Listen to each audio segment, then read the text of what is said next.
The Citizens Involvement Council, we open this evening's meeting, November 5th, 2012. Katie, if you would please do a roll call. Howard Post, Kanema. Paul Edgar, Kanema. Here. Larry Hanlon, Caulfield. Here. Rachel Gunnarsson, Chamber. Here. Amy Wilhite, Gaffney Lane. Here. Kathy Hogan, Hazel Grove. Here. Tom O'Brien, Hazel Grove. Present. Steve Anderson, Hillendale. Here. William Gifford, Hillendale. Here. Michael Berman, Main Street. Here. Bill Daniels, McLaughlin. And Alice Watts is excused. Tom Guile, Park Place. Present. Steve Van Haverbeek, Park Here. Place. Bruce Danielson, Rivercrest. Here. Eileen Olson, Rivercrest. Ingra Rickenbach, South End. Here. David Rickenbach, South End. Here. Steve Tame, Tower Vista. And John Lewis. Representing what? No, I'm just kidding. Hi, John. So. I forgot to say, as we open up the meeting, this is for those who are first watching for the first time or just tuning in, this is a council of all the representatives from the various neighborhood associations in Oregon City, and we get together monthly on the first Monday of each month to conduct business, hear presentations, and we're glad you joined us. We have some guests. Yes, and I was going to get to that next. Okay, we do have some people in the audience. Could you please introduce yourselves? I'm Bob LaSalle with Park Place. Pete Walter, Oregon City Planning Department. I'm Jerry Hill. I'm with the Citizens Advisory Team with the South End Concept Plan. And I'm the pastor of United Methodist Church in Oregon City. And yourself? Greg Swanson from West Lynn. Okay. The other two have already been introduced. They're part of the representatives. I wanted to make a quick change to the meeting agenda, if that's okay with everyone. Under new business discussion items, it's not on here, but I want to talk about next month's elections. And so I'd like to put that under there and have a discussion about that to clarify how the voting will take place, et cetera. Is there anybody else who wants to make a change to the agenda or to add anything? Paul? I would like to present some information on Oregon City Urban Renewal. I have it all up here now on easy to read placards. Okay, so you'd like that under new business? That would be fine. Okay, anybody have any problems with either of those two? Okay, with that, let's move forward with our first guest speaker, Mr. Greg Swanson, Emergency Preparedness Presentation. And it looks, you don't have the minutes on here. How many minutes is that? I think we discussed that it would be 10 minute, was it 10 minutes and With 5 minute question 5 minutes answer. of questions? Yeah, let me go ahead and get the screen down really quick before we get started because I want you to be able to. And then for those of you sitting up here, if you click the presentation button, toggle next to your screen, you should be able to view it as well.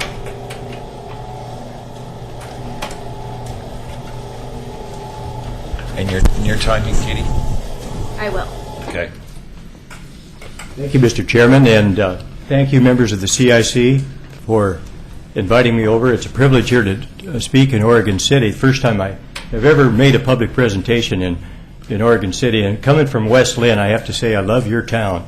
It's a lot more exciting than West Lynn in lots of ways. Is the sound okay, Katie? Is it coming through? Did you drive across our bridge? All the time. I walked across it the first day it opened up. You have great restaurants, you have a mill, and what I like most of all is you never really know what the traffic patterns will be when you come across the bridge. It makes it more interesting every day. I'm here not really in any official capacity. I do have a nonprofit. I've got 10 PowerPoints, and I'll just bomb right through those and then field questions. You're always welcome to email me, and I have business cards for anybody that would like them. It's greg@humaninet.org, HUMANINET, and I'll pass those out after I'm finished.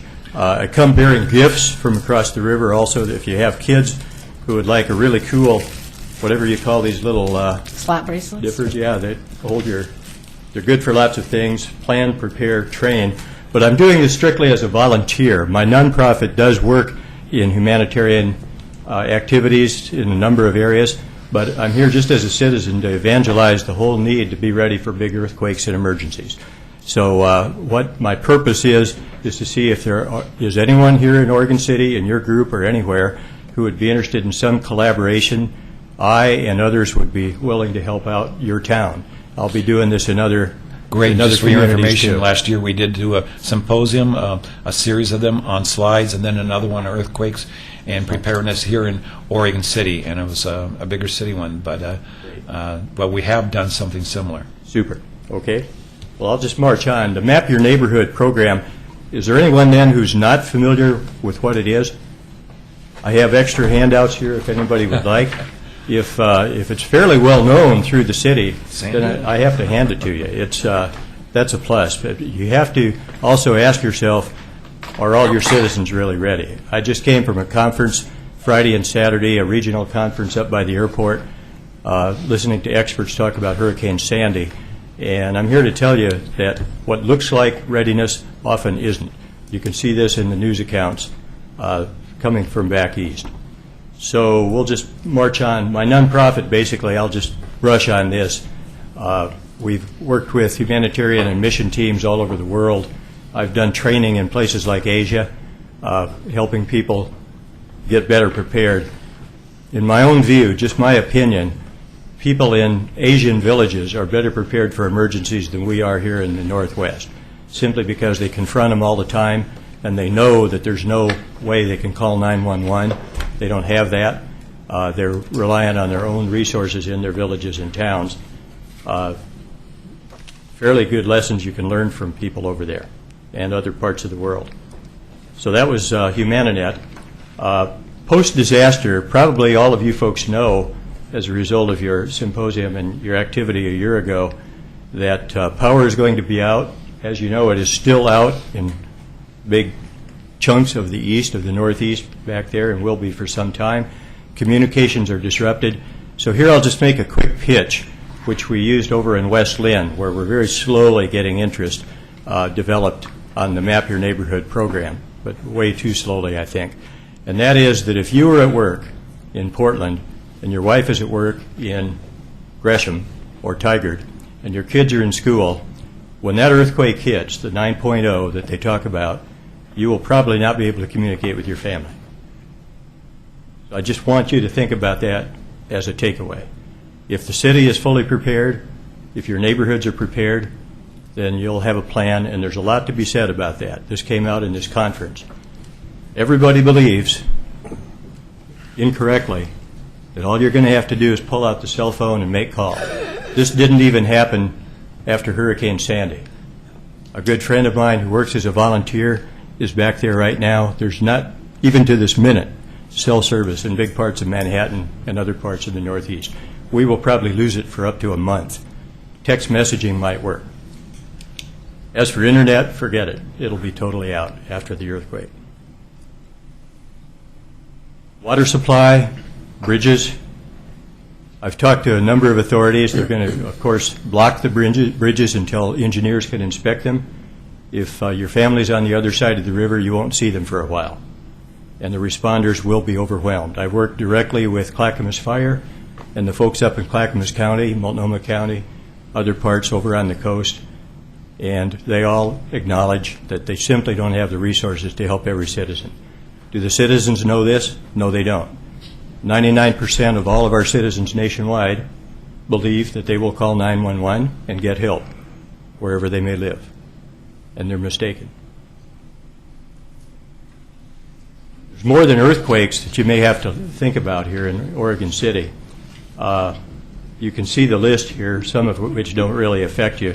You're probably wondering about the zombie apocalypse. This is a big theme up at the conference of what they call Resilience Northwest, and I won't get into it too much. If you're interested, I can tell you what the strategy is. As of December 21st, you know, the Mayan calendar has predicted a major apocalypse, but it actually is a publicity theme that the Center for Disease Control initiated, and it's kind of taken hold as a popular fad to use the term zombie apocalypse for how to prepare, with the simple statement that if you're prepared for zombies, you're prepared for anything. The truth of it is that there's a lot of very interesting presentation materials on this that really help stimulate thinking on it, even though it's tongue-in-cheek. Map your neighborhood. You have the handouts, and I can leave a whole bunch more if you'd like to pass them around. How many of you have participated in your neighborhood in a Map Your Neighborhood event? We have one. Do I hear a second? Okay, I'd like you all to think about that. We did it in our neighborhood a year ago. We need to have a refresher, but you're not prepared if all you did is hand out the brochures and publicize it. And I don't want to be tough on you citizen volunteers or city officials, but this is where most people are at around the country and through the area. So what it is, it puts everybody on the same page in your neighborhood. After the earthquake, which by the way is 5 minutes or more of heavy rocking and rolling, according to the expert. I'm not an expert. I just pass this on from people like James Roddy, who lives over in Kenema. How many have heard James speak? 2, 3? Do you know James? He's my neighbor, yeah. Okay, great. And he's a gifted speaker. Definitely. Anyone who has not heard James Roddy needs to hear James Roddy. It is a compelling presentation. It is called the Quake Up Call, and it will definitely quake everybody up. 5 minutes of rocking and rolling. If it were to happen now, we wouldn't be able to sit on our chairs. We'd be on the floor. You can't stand up, and afterwards everybody is going to be shell-shocked. James has a lot more humorous presentation, beyond zombie apocalypse and various strategies, but he's good, and I truly would recommend that you consider having him here and at city meetings and anywhere you can. He was over at the LDS Church just 3-4 weeks ago. Sharing responsibilities and sharing resources. After the earthquake is not when you want to meet your neighbor for the first time. You know, say, hi, I'm Greg, and who are you? You got to get to know your neighbors better at a very minimum. This worked well for our neighborhood. A year ago, we knew each other already, but we hadn't actually sat down and assigned duties post-earthquake. You also, and I guess I should go back, you find out who has what skills, who's good with tools, who might be a nurse, who has particular capabilities that might come in handy after the earthquake. You establish meeting places where the kids should be taken. And incidentally, this may or may not happen in my lifetime. It probably will happen in the lifetime of most of you folks. James and the geologists from Salem say that the interval between these major quakes is 150 to 330 years historically over the last 10,000 years, and it has been exactly 312 years. January of 1700. You could look up on his website as to how they know that. But you need to know how to shut off water and gas, check on your neighbors, and take initial precautions. And it isn't hard. With a little DVD and a facilitator guide and 2 hours and a few cookies, you can get your neighbors together and make a lot of progress on who should do what, who has particular skills, where the kids should gather, where the neighbors should gather. The kids are the ones, and it will happen in their lifetime. Your kids or grandchildren, well, almost certainly it'll happen in the next 50 years, according to the experts. These are the kinds of things that the program, and you can see it in the brochure there. This brochure has been around for 7 or 8 years. It was developed up in Kirkland, Washington, and sort of improved over time. It's endorsed by the county, by Clackamas County and many others, all over the nation, actually, and it's an easy and very effective little program.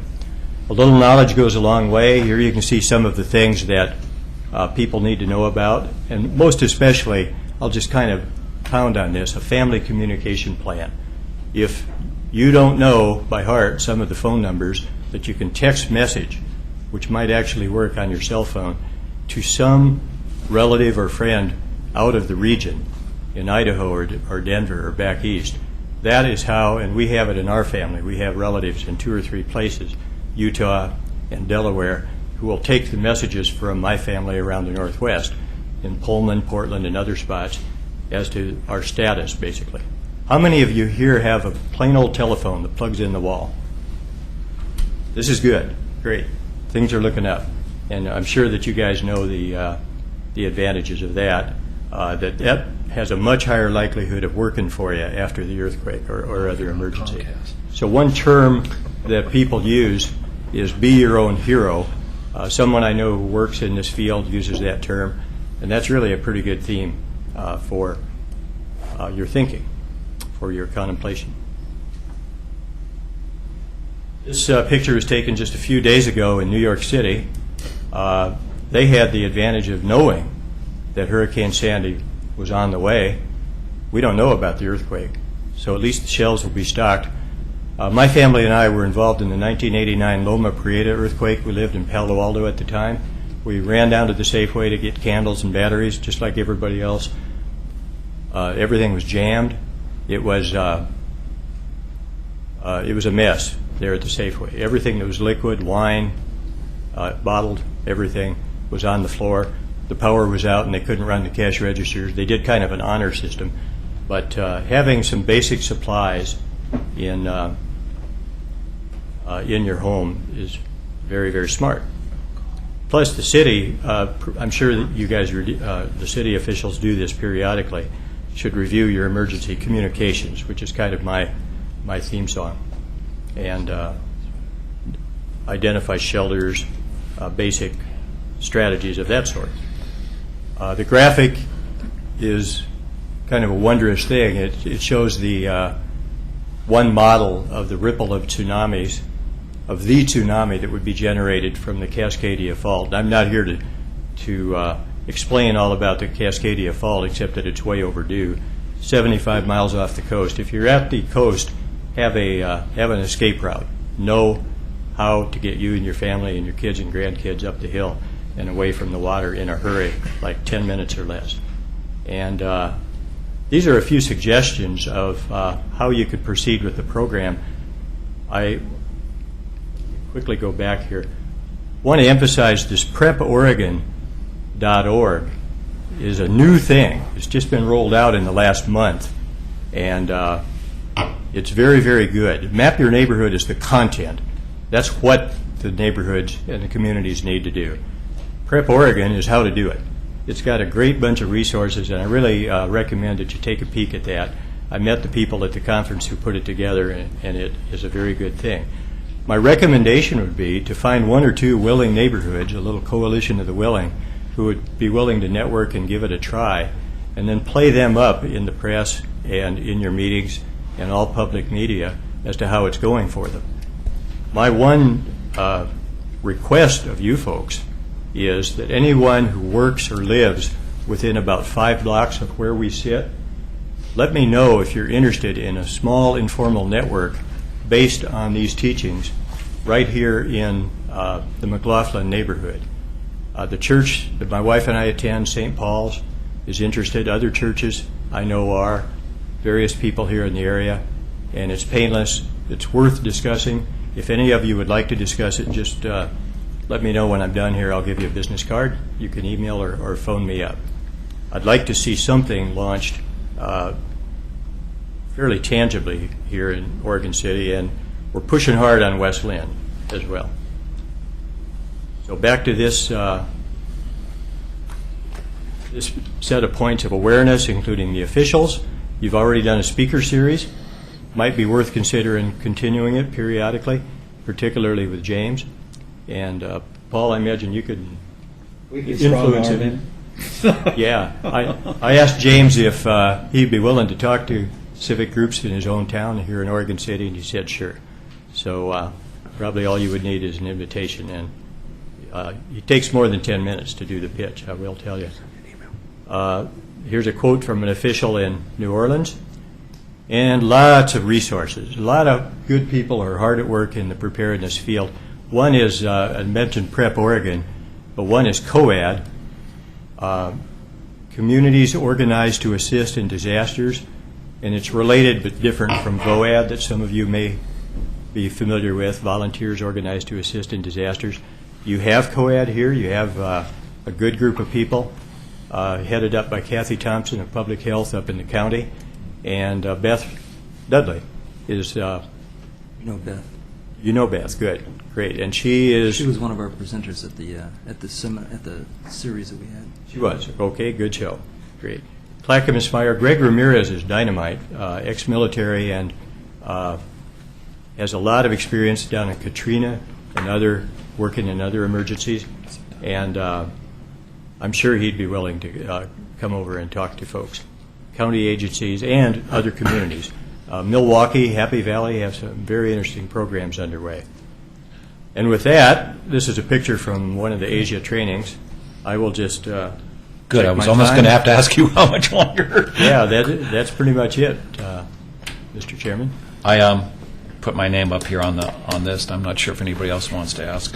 I know that after we did the ones here in Oregon City, they weren't especially well attended. More faces we've known, and hopefully they got the word out. But I think you've got the right idea, and that is you're going to have to do it with smaller groups and civic groups. And like I was going to say, if you have 40, I'd take them to our HOA, and our next HOA meeting, I'd make sure that everyone's aware of it. And I guess for everyone here, the preference, wanted to understand your preference. Would you rather we take advantage of this and go out and explain it to people, or do you want to be the person who comes out and presents to these neighborhoods? Thank you for asking. I'm working in West Lynn and as well as all over the world with my nonprofit work. So what I'm actually looking for is one or two or three champions right here in Oregon City who would carry the ball.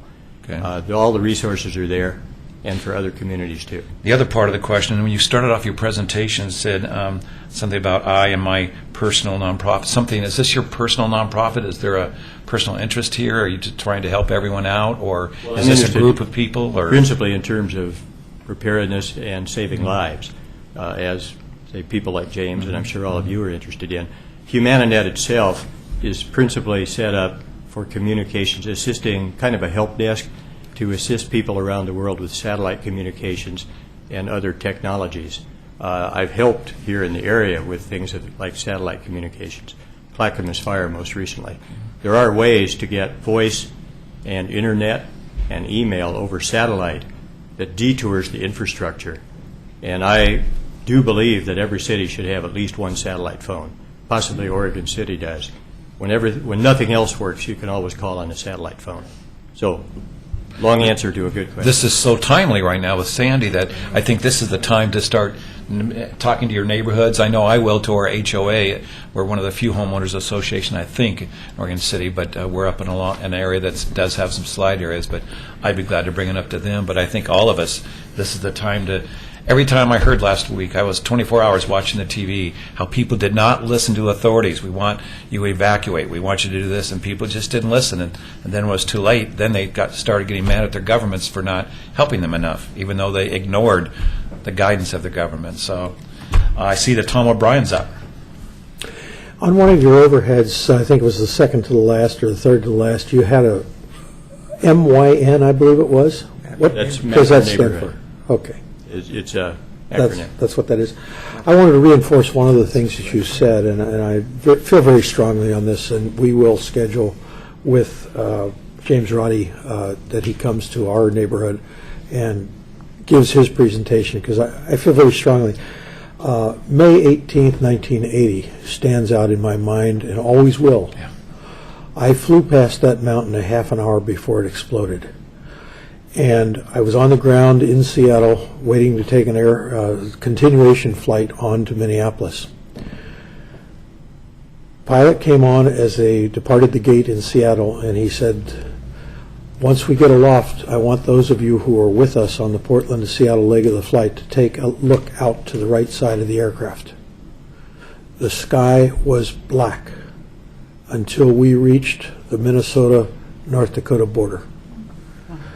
It took me 1.5 days by telephone trying to reach my wife and children because all of the circuits were flooded and busy with the network TV people.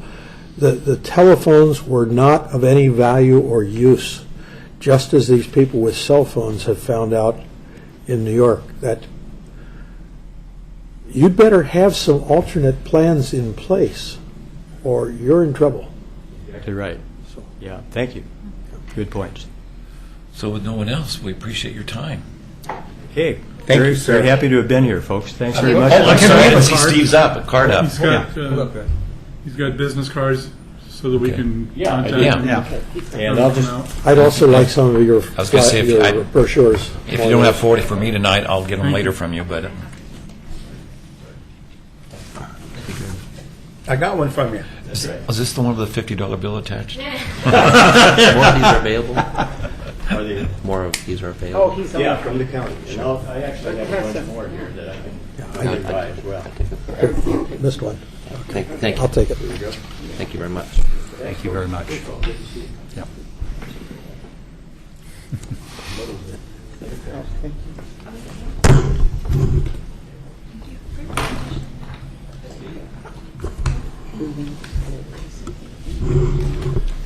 You're going to go down with the ship.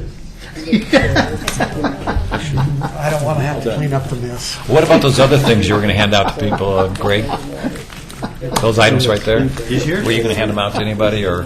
Yeah, you know I can leave the whole lot here. There was something he said for kids or something. Did you say these were available at the county? They are, yeah. And Clackamas County, right? I should have mentioned, we have one volunteer, Grant Oaks in West Lynn, Those things who's sort of the star of After Neighborhood, he keeps the garage full. I got a good. You can just ask them, I'll bring in another after. Greg, why don't you start those little items right there at Steve and just let them pass around? Everybody's wondering what they are. And the geography. Thank you, Greg. Us kids would like to have them. He's assuming we have kids. Yeah, right. We don't have those kids. Some of us are still kids. My kids' kids have kids. Okay, next up, we have the South End Concept Plan presentation. Pete Walter. It's Pete. How much time is this one? I believe it's 15. Is that 15 with some questions afterwards. Thank you. Go ahead, Pete. Thank you, Chair. My name is Pete Walter. I'm the Associate Planner in the Oregon City Planning Division, and I'm here tonight to talk to you about where we are with the South End Concept Plan. We are going to give you a brief overview of our public involvement process this evening. And helping me out, taking notes, are three members of our community advisory team, which has just formed in the audience. And so Jerry Hill with United Methodist Church is here, and Bob LaSalle from Traffic Advisory Committee, and also, Tom O'Brien, who is representing the Hazel Grove Neighborhood Association. So I'll briefly talk about where we're at and where we plan to go with this planning process. So the city has just begun the process of preparing a concept plan for the South End urban growth boundary area of Oregon City. Metro amended the Metro urban growth boundary in 2002 to bring approximately 188 acres of land within the South End area of Oregon City, and an additional 290 acres was established under the 1979 urban growth boundary that has also not yet been annexed into the city. And a concept plan for this area must be prepared and adopted by the city and accepted by Metro and the state before any land can be annexed, rezoned, or developed. And that plan must be developed with a very strong public involvement component, which is what I'm here to talk to you about tonight. Is this available on the city's website? Yeah, actually, there's a separate website, and there's a link from the city website, which I'll talk to you about. The study area, as I said, comprised of approximately 410 acres. Parts of the study area are already in the city, so about 100 acres of that is already city subdivisions. The green area indicates the study area boundary, so starting at Rose Road and McLaughlin Elementary down south to the urban growth boundary on both sides of South End is the area that we're looking at for this concept plan.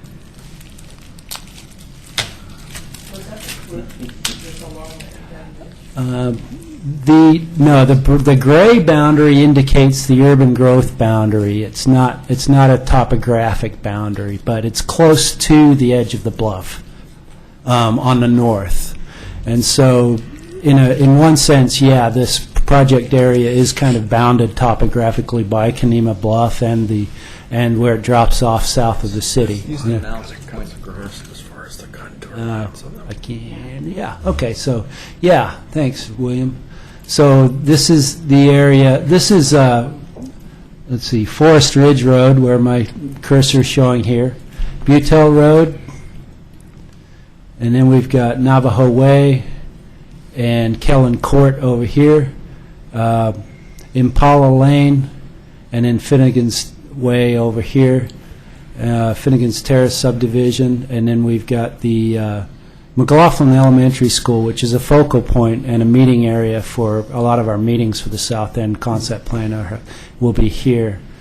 Obviously, the main transportation corridor in this area is South End Road, so a big component of this planning process is to look at South End Road and look at all the intersections that South End Road ultimately impacts. The project schedule started in August of this year. We've just started the public involvement phase. Where we're at right now in November, let's see,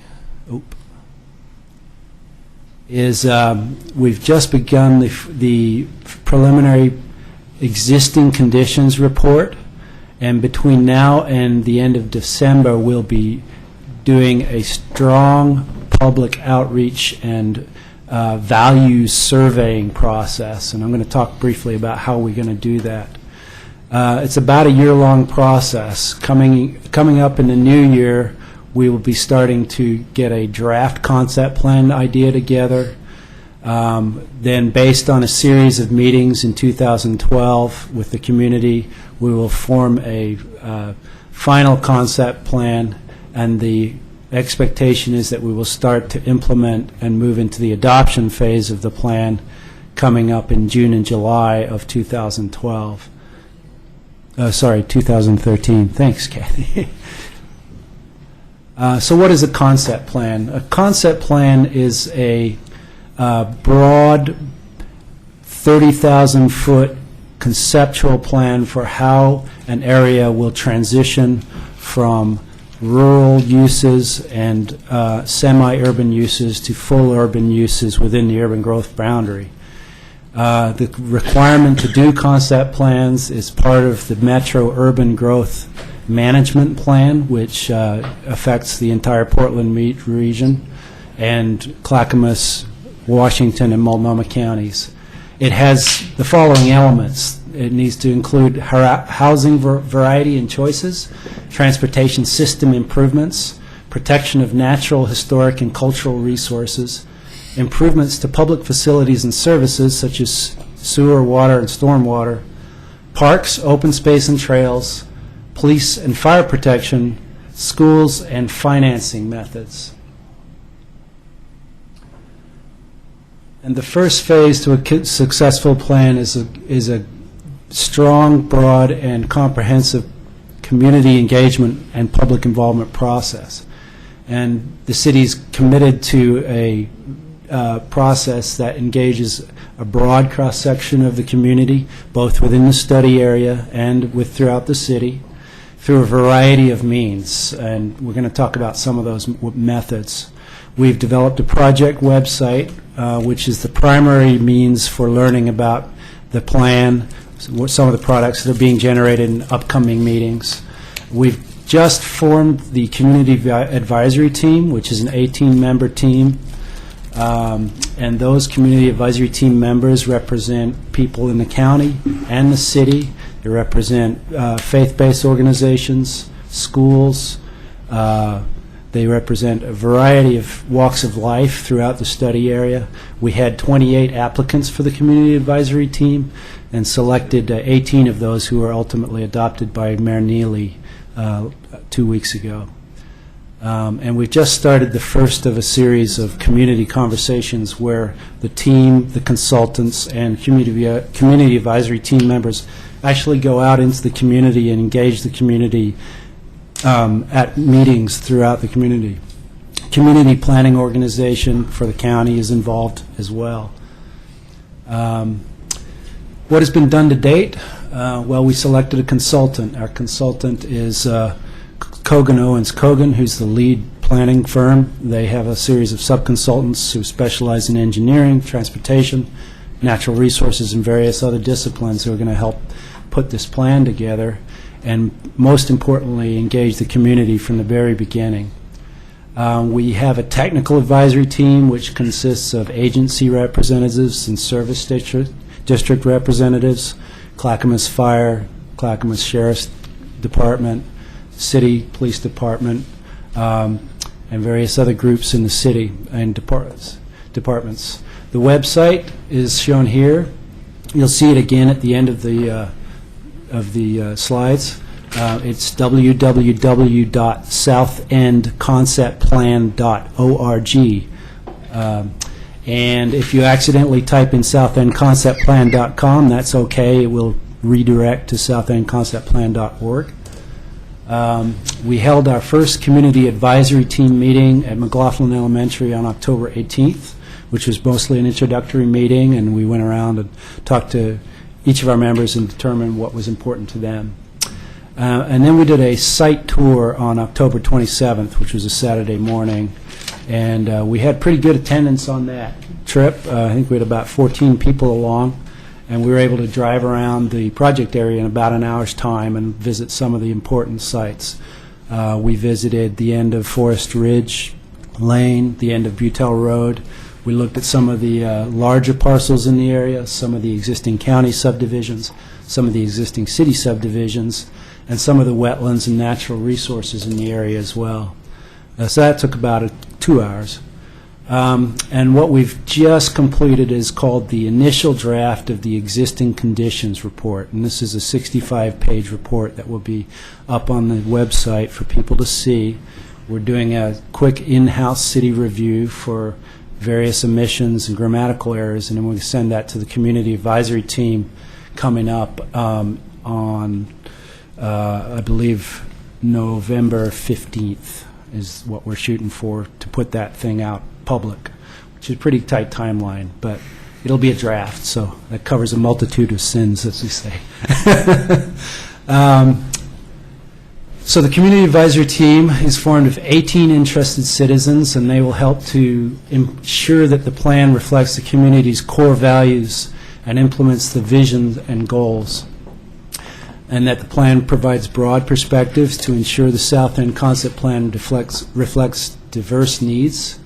They will help us advise on and help implement public involvement strategies, and they also help us inform and engage and identify constituencies, communities, and civic organizations which the city may not have known about or thought about in the process of public involvement. And we've already gotten great feedback from this team on meetings that occur, for example, Odd Fellows or church meetings or other coffee clatch type situations that we can get invited to talk about this. And we have a preferred format for how we are gathering information, and we'll compile that information and make it part of our public involvement component at the end of this process.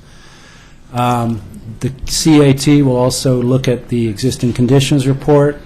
They have a crucial role in helping us select land use alternatives, selecting a preferred land use concept, and ultimately helping us identify implementation actions and strategies.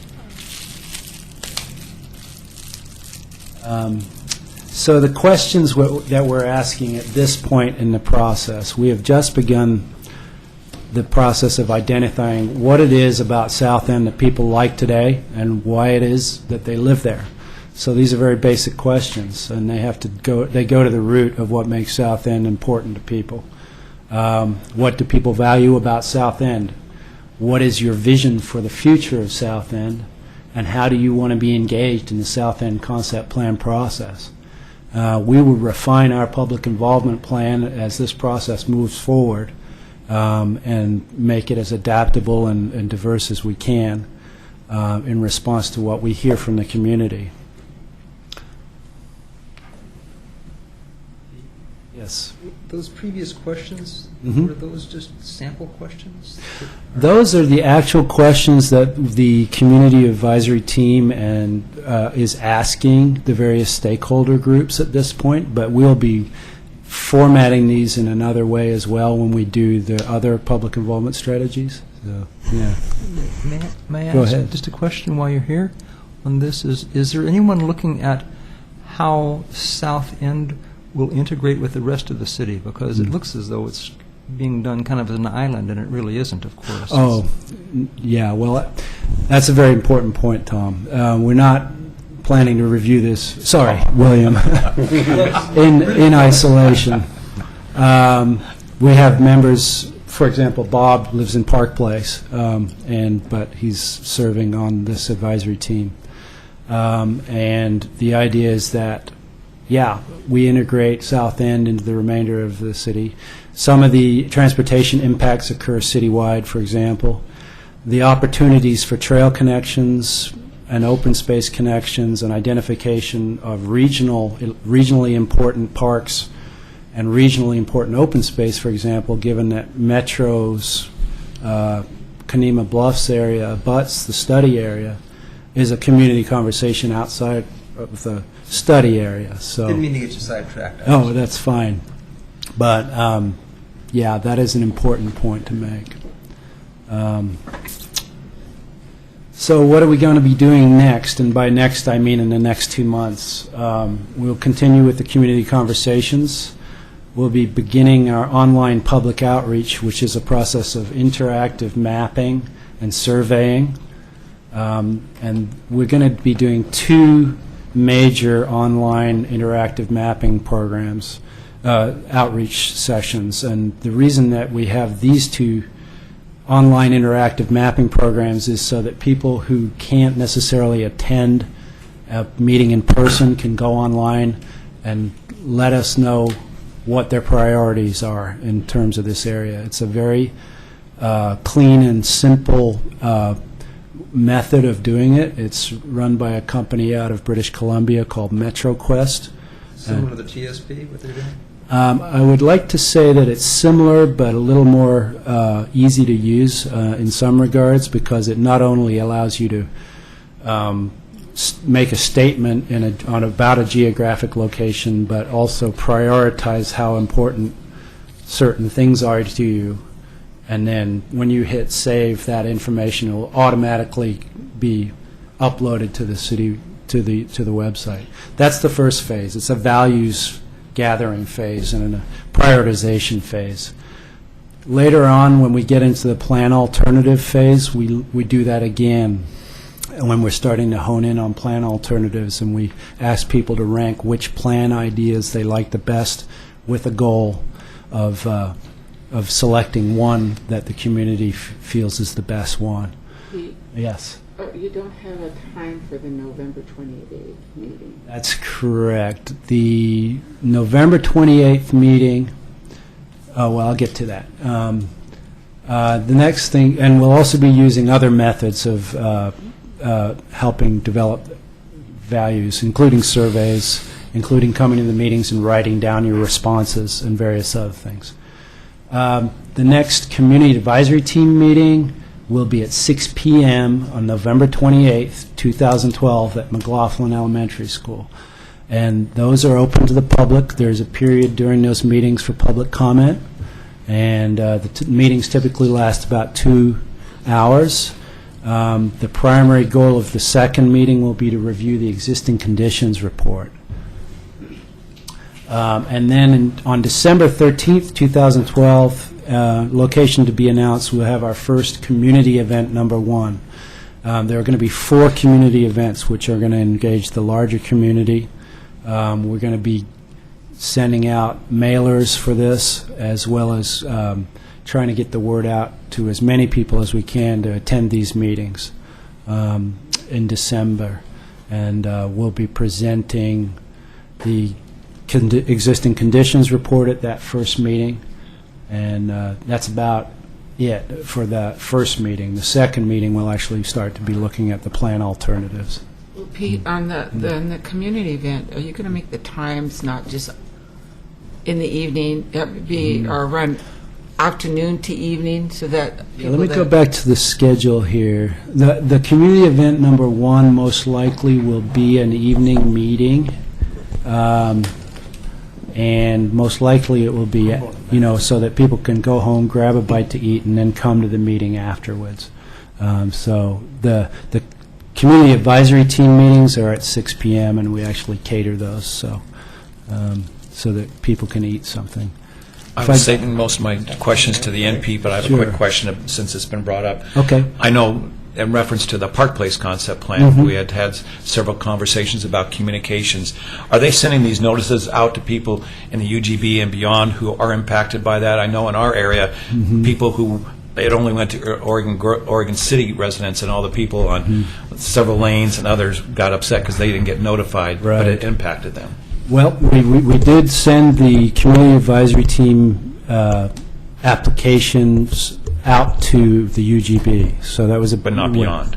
But not beyond. And Kathy had mentioned this at the community planning organization meeting that I attended last week, that we could probably hit down to the urban reserve area outside the urban growth boundary and pick up about, I don't know, I haven't done the tax lot count yet, but it would be good to get those additional tax lots as well. We all learned, communications is so key, because those people come in later saying we weren't notified properly.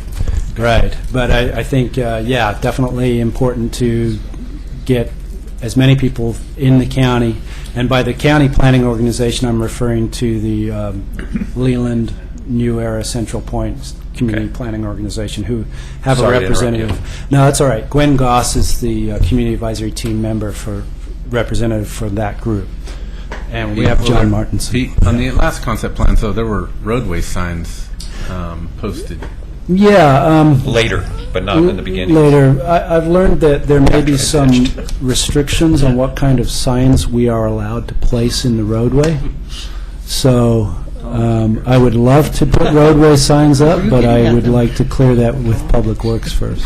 Are you saying there's sign ordinances? Or Well, I think it may be a state thing. Don't go there. Yeah, let's not bring that up. Yeah. But let's be How are happy we doing to- for time, Katie? If on we this can, one? we will. Yeah. Well, it's hard with all the questions, but Yeah. I do remember that we did originally discuss that he would have 30 minutes, not 15. Oh. Wow, okay. Great. Yeah, and you approved that as well. Thank you. I don't remember that. So let me get back here. Not that I ever want to cut Pete off. No more questions. Okay, so this is my last slide. So I'd be happy to respond to any questions. Yeah, well, that was your last slide now? Yeah, it was my last Question? slide. Yeah. Okay, I know we've already had 2 up here on the screen. Steve, go ahead, and then we'll go to these on the screen here. On your map, originally, I noticed on the east side, there seems to be a subdivision outside of the, in the green area. Okay. Yeah, that one right there. Yeah. How was that built?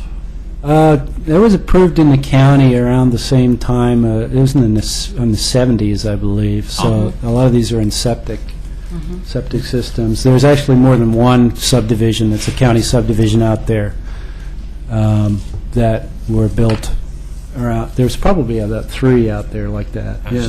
Yeah, it's an important consideration for a multitude of reasons, because they are served by county Clackamas River water right now, and septic drain fields, which in some cases are not functioning or starting to fail. But as they do, the importance of determining what kind of plan we need for sewer out there and that's part of what we're doing. Yeah. I was just wondering, because it seems like somebody allowed a subdivision to be built in outside of a city, and the whole reason for getting, you can't build unless you are annexed. Well, obviously, at some point you could. So, just wanted to know. Yeah, I think it coincided with the passage of a lot of different land use laws in Oregon. So I'm not sure what happened, first, or the timing of those subdivisions, but they were county subdivisions. Already, Paul. Pete, one of the key possibilities of this land, particularly that land goes right up to the Kenema Bluff or right along the edge of the ridge through there, and the block where Butel Road is, and from Forest Ridge through there, and then even going further down where there's the white area that's outside of that. But when you fly over it, you look and you do a flyby, you see immense flat lands that have great potential industrial uses. And as a member of the Clackamas Transportation Advisory Committee, we've been have it now listed as a possibility of taking Butel Road down to Highway 99. And so this would come up into there because one of the key elements of this area is that there is no way from my area, Kenema, the South End Road is weight restricted coming up the hill to Warder Parrott, and from the other end coming in, you have the S curves down at the bottom end falling down to there, and so there's no ready way to bring to connect it. And if you took Butel Road and you connect it into Parrish, you create some connection laterals through there that open up this area. And in long-term transportation and planning, we need to create employment zones in areas.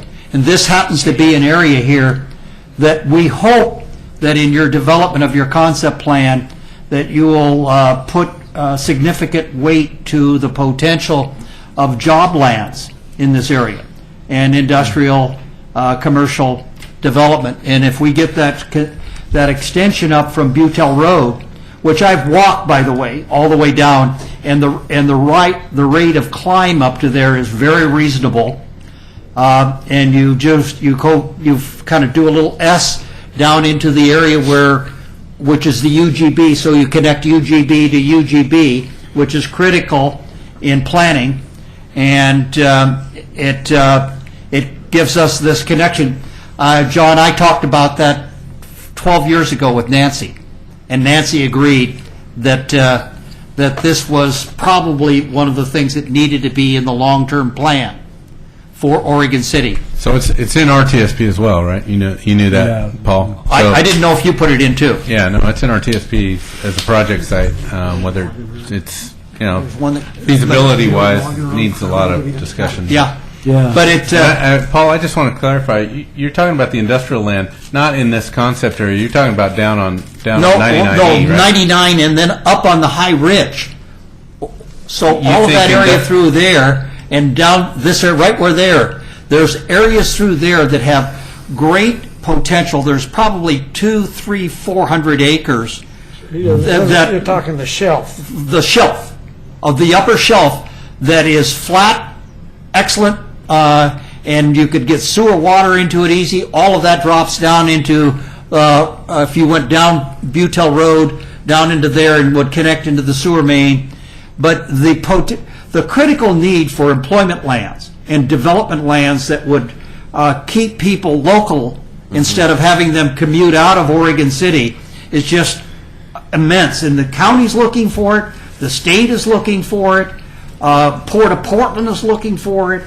And so here we have a beautiful shelf that could be very, very ideal, and it would not have much negative impact upon the residential sides of it. So anyway, it's just on top of the ridge, and then all of the area below the ridge in that gray area there that's right along Highway 99, which is also in the UGB. And that becomes a transportation corridor, so you could build a little spur off of the railroad right there and have offloading of heavy rail and other activities there. And then they could connect up to bigger industrial complexes across the bluff.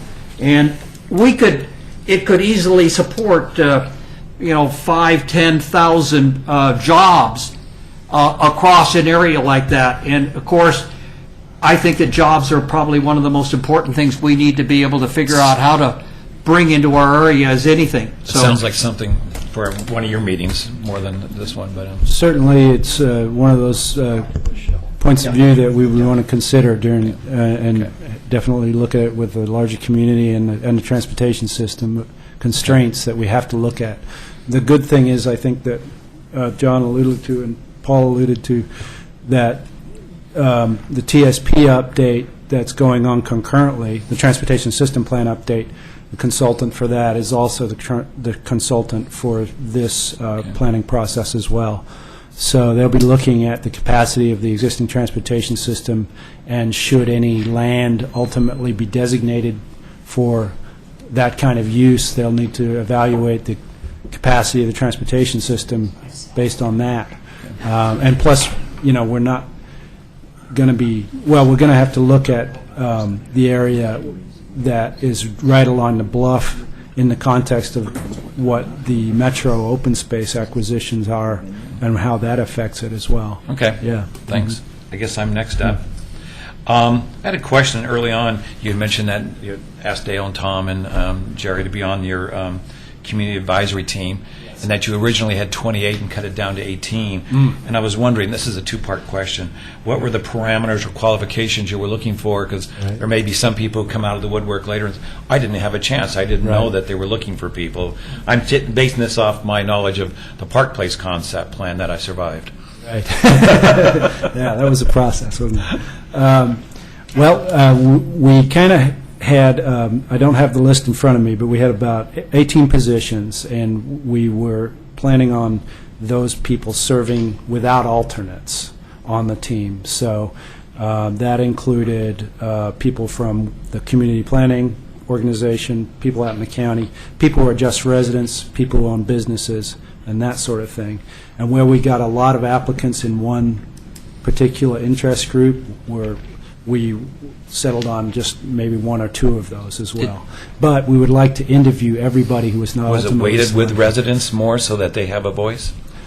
Well, it's kind of an even mix, frankly. I'd be happy to present, who's on it to you. That's not important. I was just wondering if you had a good Yeah, we do have cross-section a of the good community mix. and mainly a lot of residents. We have a mix of residents and non-residents as well. Okay. Yeah.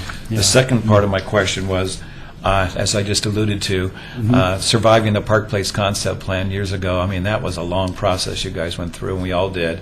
And there was a lot of issues back then we all learned from about communications, as I just talked about, outside the UGB to people who were still impacted.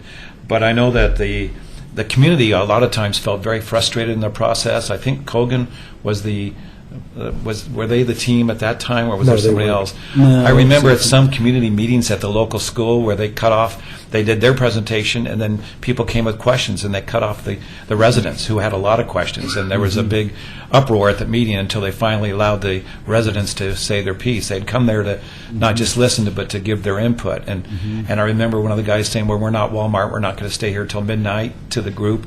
And they were all upset by those kind of comments. That guy never came back to the next meeting. He had some Was that the meeting at the community college? No, that was the one at the the Holcomb very Middle first School. one. Yeah. Yeah, and I okay. guess he didn't come back. They appointed somebody else because he really rubbed the audience wrong. Right. Yeah. Well, I think what I was wondering about was that I know the resulting plan, it did not adequately represent several people's ideas. I mean, there were so many people who were upset with it, and they continued to fight it through every planning commission, through every city commission, because it just didn't fit with what they felt. That what had happened is that they came to the meetings, gave their piece, said their dues, and then the whole thing ended up being something that wasn't what they had planned, but it was more what the planners had wanted and what the city wanted. It wasn't a reflection of what the residents wanted. And I know some people who were actually on the team who said that wasn't what we had thought we were going for. So I'm hoping that in this concept plan, based on what we learned doing the Park Place one, because that's still not come to fruition, that things will be worked better with the residents. Right. There's a number of considerations that are important, having gone through the Park Place planning process. One is, the level of public involvement needs to be very high, and it also needs to engage people outside the planning area as well. Also, I think what the concept plan in Park Place taught us was how do we educate people at the same time that we are getting their input. And so while we're having a listening, we're in the phase of listening right now, we're also providing the background for why this concept plan is needed, which is actually going back to the purpose of the urban growth boundary and how it was set up in Oregon in order to protect farm and forest land outside of urban areas and provide for urban services within urban areas. And I think that's a discussion that you can never have too much background information about, because it started in 1970. And when we first formed urban growth boundaries around cities of 2,500 or more, the concept planning process didn't start until, I believe, 2002. And so I think the other thing that people need to understand about concept planning is it is not a developer-driven plan. It's basically the city's only opportunity to plan, and then everything else is driven by private property owners and people who petition the city for annexation. And if we don't have a successful public involvement process and a successful planning process, we won't have a successful annexation process. Exactly. So we're very aware of that. Yeah. Tom O'Brien's up next. Yes, I would like to respond somewhat to Chair Giles' concerns, and there are concerns that are shared, I think, throughout our city. We have had a great deal of difficulty getting citizen approval for both the Beaver Creek and the Park Place plans. Pete was not with us at that time, number one. Pete's heading this one up. for the Park Place. Yes, he was. Okay. That's when I first met him. I had the opportunity to sit in and be part of the selection process in reviewing the 4 consulting firms who came forward wishing to participate in this plan. 3 of those people had prior experience with the city. Kogan, Owens, and Kogan was a refreshing approach. Good. They really showed in their proposal some fresh ideas with regard to listening to the interested parties. Their approach of opening up for people who cannot attend meetings to be able to electronically communicate their thoughts and ideas on the process. Some of the plans that they suggested for getting the information out to the citizenry in a whole. There were just a lot of critical elements, I thought, to their proposal. And I was so pleased when it was a unanimous decision to select them to head this up, because they clearly just stood head and shoulders above the other 3 proposals. I feel very confident that they're looking at the critical issues. I look forward to Pete's summary of existing situations that are being put together. For anyone who wants, Pete is coming to our Hazel Grove Westling Farm neighborhood meeting 10 days from tonight on the 15th. It's being held at the United Methodist Church on South End Road, Oregon City United Methodist. Starts at 7 p.m. The public is welcome and invited. We would love to have them there that evening. That same evening, we're going to have a presentation from Alita talking about the water situation in the city and the need for some improvements to that. I'm just very excited about this whole idea of getting the right input from the right people who have a stake in this. And I cannot say enough at this point for positively about this. Thank you, Tom. That's all I had to say. Kathy. Yes, I wanted to let them know that Pete came to the CPO meeting, which I belong to, and it was a good meeting. And I just had one thing. I was coming up South End, and I'm counting all the slide areas after all that work to do it. Mm-hmm. That is not going to be a truck road, ever. That it's like, and one day it's going to be Down at his my yard. house. It's going to be in Paul's yard. Because it is not, I mean, I think I counted 4 or 5 different areas of patching. So it's really a big concern. Yeah. What it's put out in South A End. nice viaduct would work. A bridge. Yeah. Well, I can't wait to share with you the existing conditions report and the transportation report, so we can look at that in some detail. Well, Yeah. thank you for coming to the CPO. You Very bet. appreciate it. Anytime. Thanks for coming to CIC. Yeah. No other questions? Okay. What? Oh, did you? Oh, No, sorry. I didn't do the proper procedure. But then cut off. What for the candidates that weren't chosen? Were they given any kind of a was it amiable for them that out of 28 to 10 that Yeah, couldn't get it? we called and sent letters, and we also want to follow up with interviews for each of them as well, so that we can get them on the phone and we'll go through what their concerns and values are. I've talked to about 3 of them so far, and I got about 5 more to do interviews with. Yeah. All right. Thanks, Pete. Thank you. It's just then, excuse me, Pete. But they're allowed to go ahead and Come to the meetings. Well, and Absolutely. to email you their. Go on the website, voice their thoughts. Yes. Yeah. Everybody should do that. As far as the website goes, in order to get your comments in, you do need to register your name and your email address. And at that point, you can just send any comments, and they will come directly to me. You can also directly email me at this address, email address on the bottom of the screen. And a phone number. And my phone number is 503-496-1568. Pete, what's your home phone? I reserve the right to not divulge that information. What was that, John Lewis's phone number? Okay. Thank you very Thanks. much. Thank you. Moving right to number 4, approval of the minutes for October's meeting. I'd like to make a motion to approve the minutes as they exist. I second it.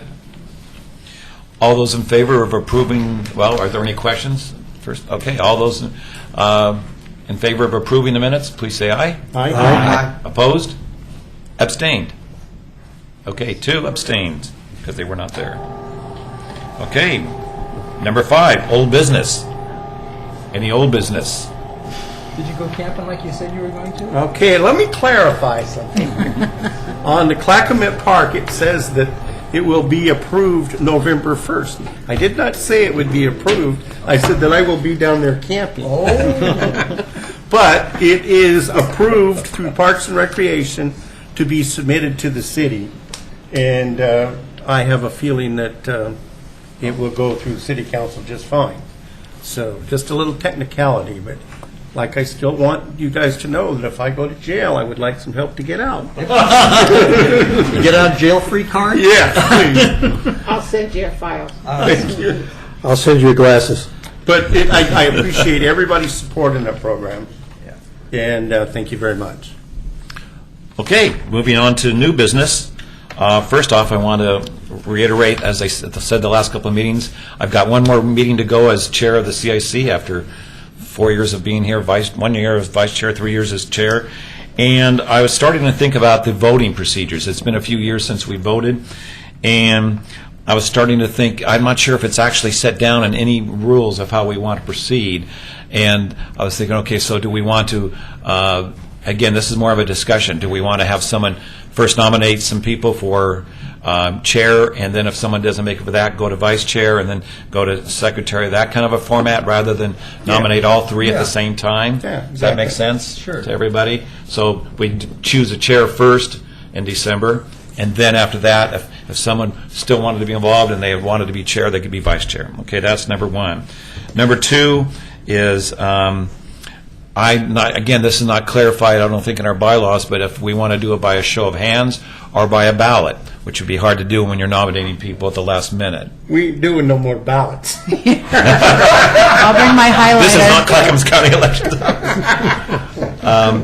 Did anybody have any, I keep thinking that it's going to have to be a show of hands. Does anyone have a problem with that, or? It's what we've always done. Yep, it's fine. Well, not always, it's been so many years. But, and it's not really clarified, as I said, in those minutes. And then that would probably take place under new business at the next meeting, and the new officers will take effect as of the January meeting. So that's under that new business. I guess now we move to Paul, and Paul, explain your purpose of yours, and 15 minutes? Yeah, isn't that what we said? I thought we had.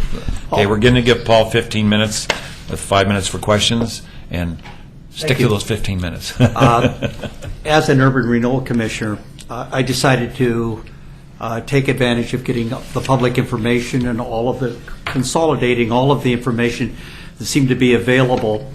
And we recently got a report from the city in a public information request and put it into an Excel spreadsheet where it now has a full 5 years, the last 5 years of the city's investments or spending out of Oregon City Urban Renewal.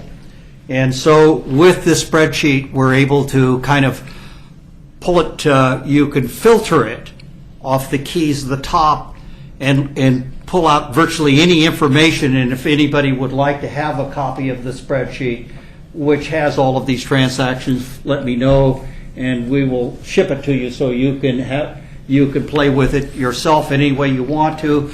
It's just public information of where we put our money. Paul, when you say we, are you speaking on behalf of the urban renewal, or are you? The city as an urban renewal. Okay. So in the city, the last 5 years, and I'll go to the final page of it, and I printed these out, we spent $23,948,496.61 was spent or went through the Oregon City Urban Renewal, and out of that, Is that both of them?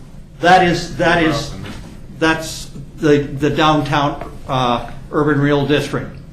And so out of that, when you went through it, we created virtually no new taxable assets. Before you go into your presentation, is your presentation for or against a ballot measure? No. Does No. the information that you are presenting represent a view that? No. It's just the facts. It's the facts. And all these facts are verifiable Yeah, online somewhere, Paul? this is a public information Verifiable request. facts are different depending on what you look at. No, this is. I've built a lot of spreadsheets in my day. They can say anything that someone wishes them to show. No. So No. all I'm wanting to do is, No, if you make a presentation, please make sure that it is neutral toward absolutely. the ballot measure. Oh, absolutely. This is. Hopefully everyone's voted by now. No, but this is. If you take a look, this starts at first transaction. This is the check register. So you don't do anything with the check register except putting it all down by each of the account codes. So there's nothing that you're. And at the end, you total it. So all I've got here is the check register by all of the posting codes that the city finance director applied to each one of the postings, and then you can sort it then by each of the categories, and when you do, you come out with some of the reports. So as an example, we sorted out McLean Clinic, so using McLean Clinic as a key word, and the filters, and that's then outlined. Here's a kind of all of the transactions from the McLean Clinic, starting from the time when we bought it, and you can see where we bought it for $2,902,000. So that's the money there, and then you see all of the transactions, and when we go through the transactions, as was presented recently by the city or by the county assessors, we'll find that we purchased a great deal of furnitures and all sorts of things, but this accumulated to $5,217,000. So this building and every single thing here and all of the property is owned by the Oregon City Urban Renewal Commission. And so it is part of the investments that we made, the part of the $23 million that we spent. $5 million of it was here in this building and all of everything associated with it. But when we do those things and we don't create new taxable assets. Well, that part's not on the spreadsheet, though, is it? What? The point that talks about how much. Yes, increment well, there you is? could. Yes, you can go right through there, and you can actually sort out storefront grants. You can sort out rehab grants. Not how much was spent, how much was earned in the district. How much we earned in the district is in this report, and this is from the county. So what I did was I took the county's reports. Excuse me. So here's from the county's assessor's office, and this is the revenue or TIF income that we get from each of these 5 years. And so then I total up the 5 years. So over from a like period of 2008 through 2013, we took in TIF revenue $9,265,000, and we had, in addition from that, some revenue that came in from rentals and from some of the properties we have, and those are accounted for out of our urban renewal budget, and those documents and those numbers are loaded here, and those are directly out of the urban renewal budget. So when we tie it all together, what we end up getting is when we don't create new taxable assets that become TIF, become tax income coming back in, we start drawing money from schools and everything. So our Let's slow down just a little bit, because schools get their money from the state. Excuse me. Schools, there's, William, and for everyone, Oregon City's, when we take... You're coming real Just a close minute. to... Can you just let him finish first? There's a misunderstandings about revenue coming in this, so it's like turning around and saying that when the fire department, when we take out $1 million from the fire department, where does the fire department end up getting the replacement $1.3 million that is taken from them in urban renewal? They get it from special levies. The very word "taken from them" misunderstands the fact that they are investing in this area as well. Well, and again, it's when an investment has to have a return on investment.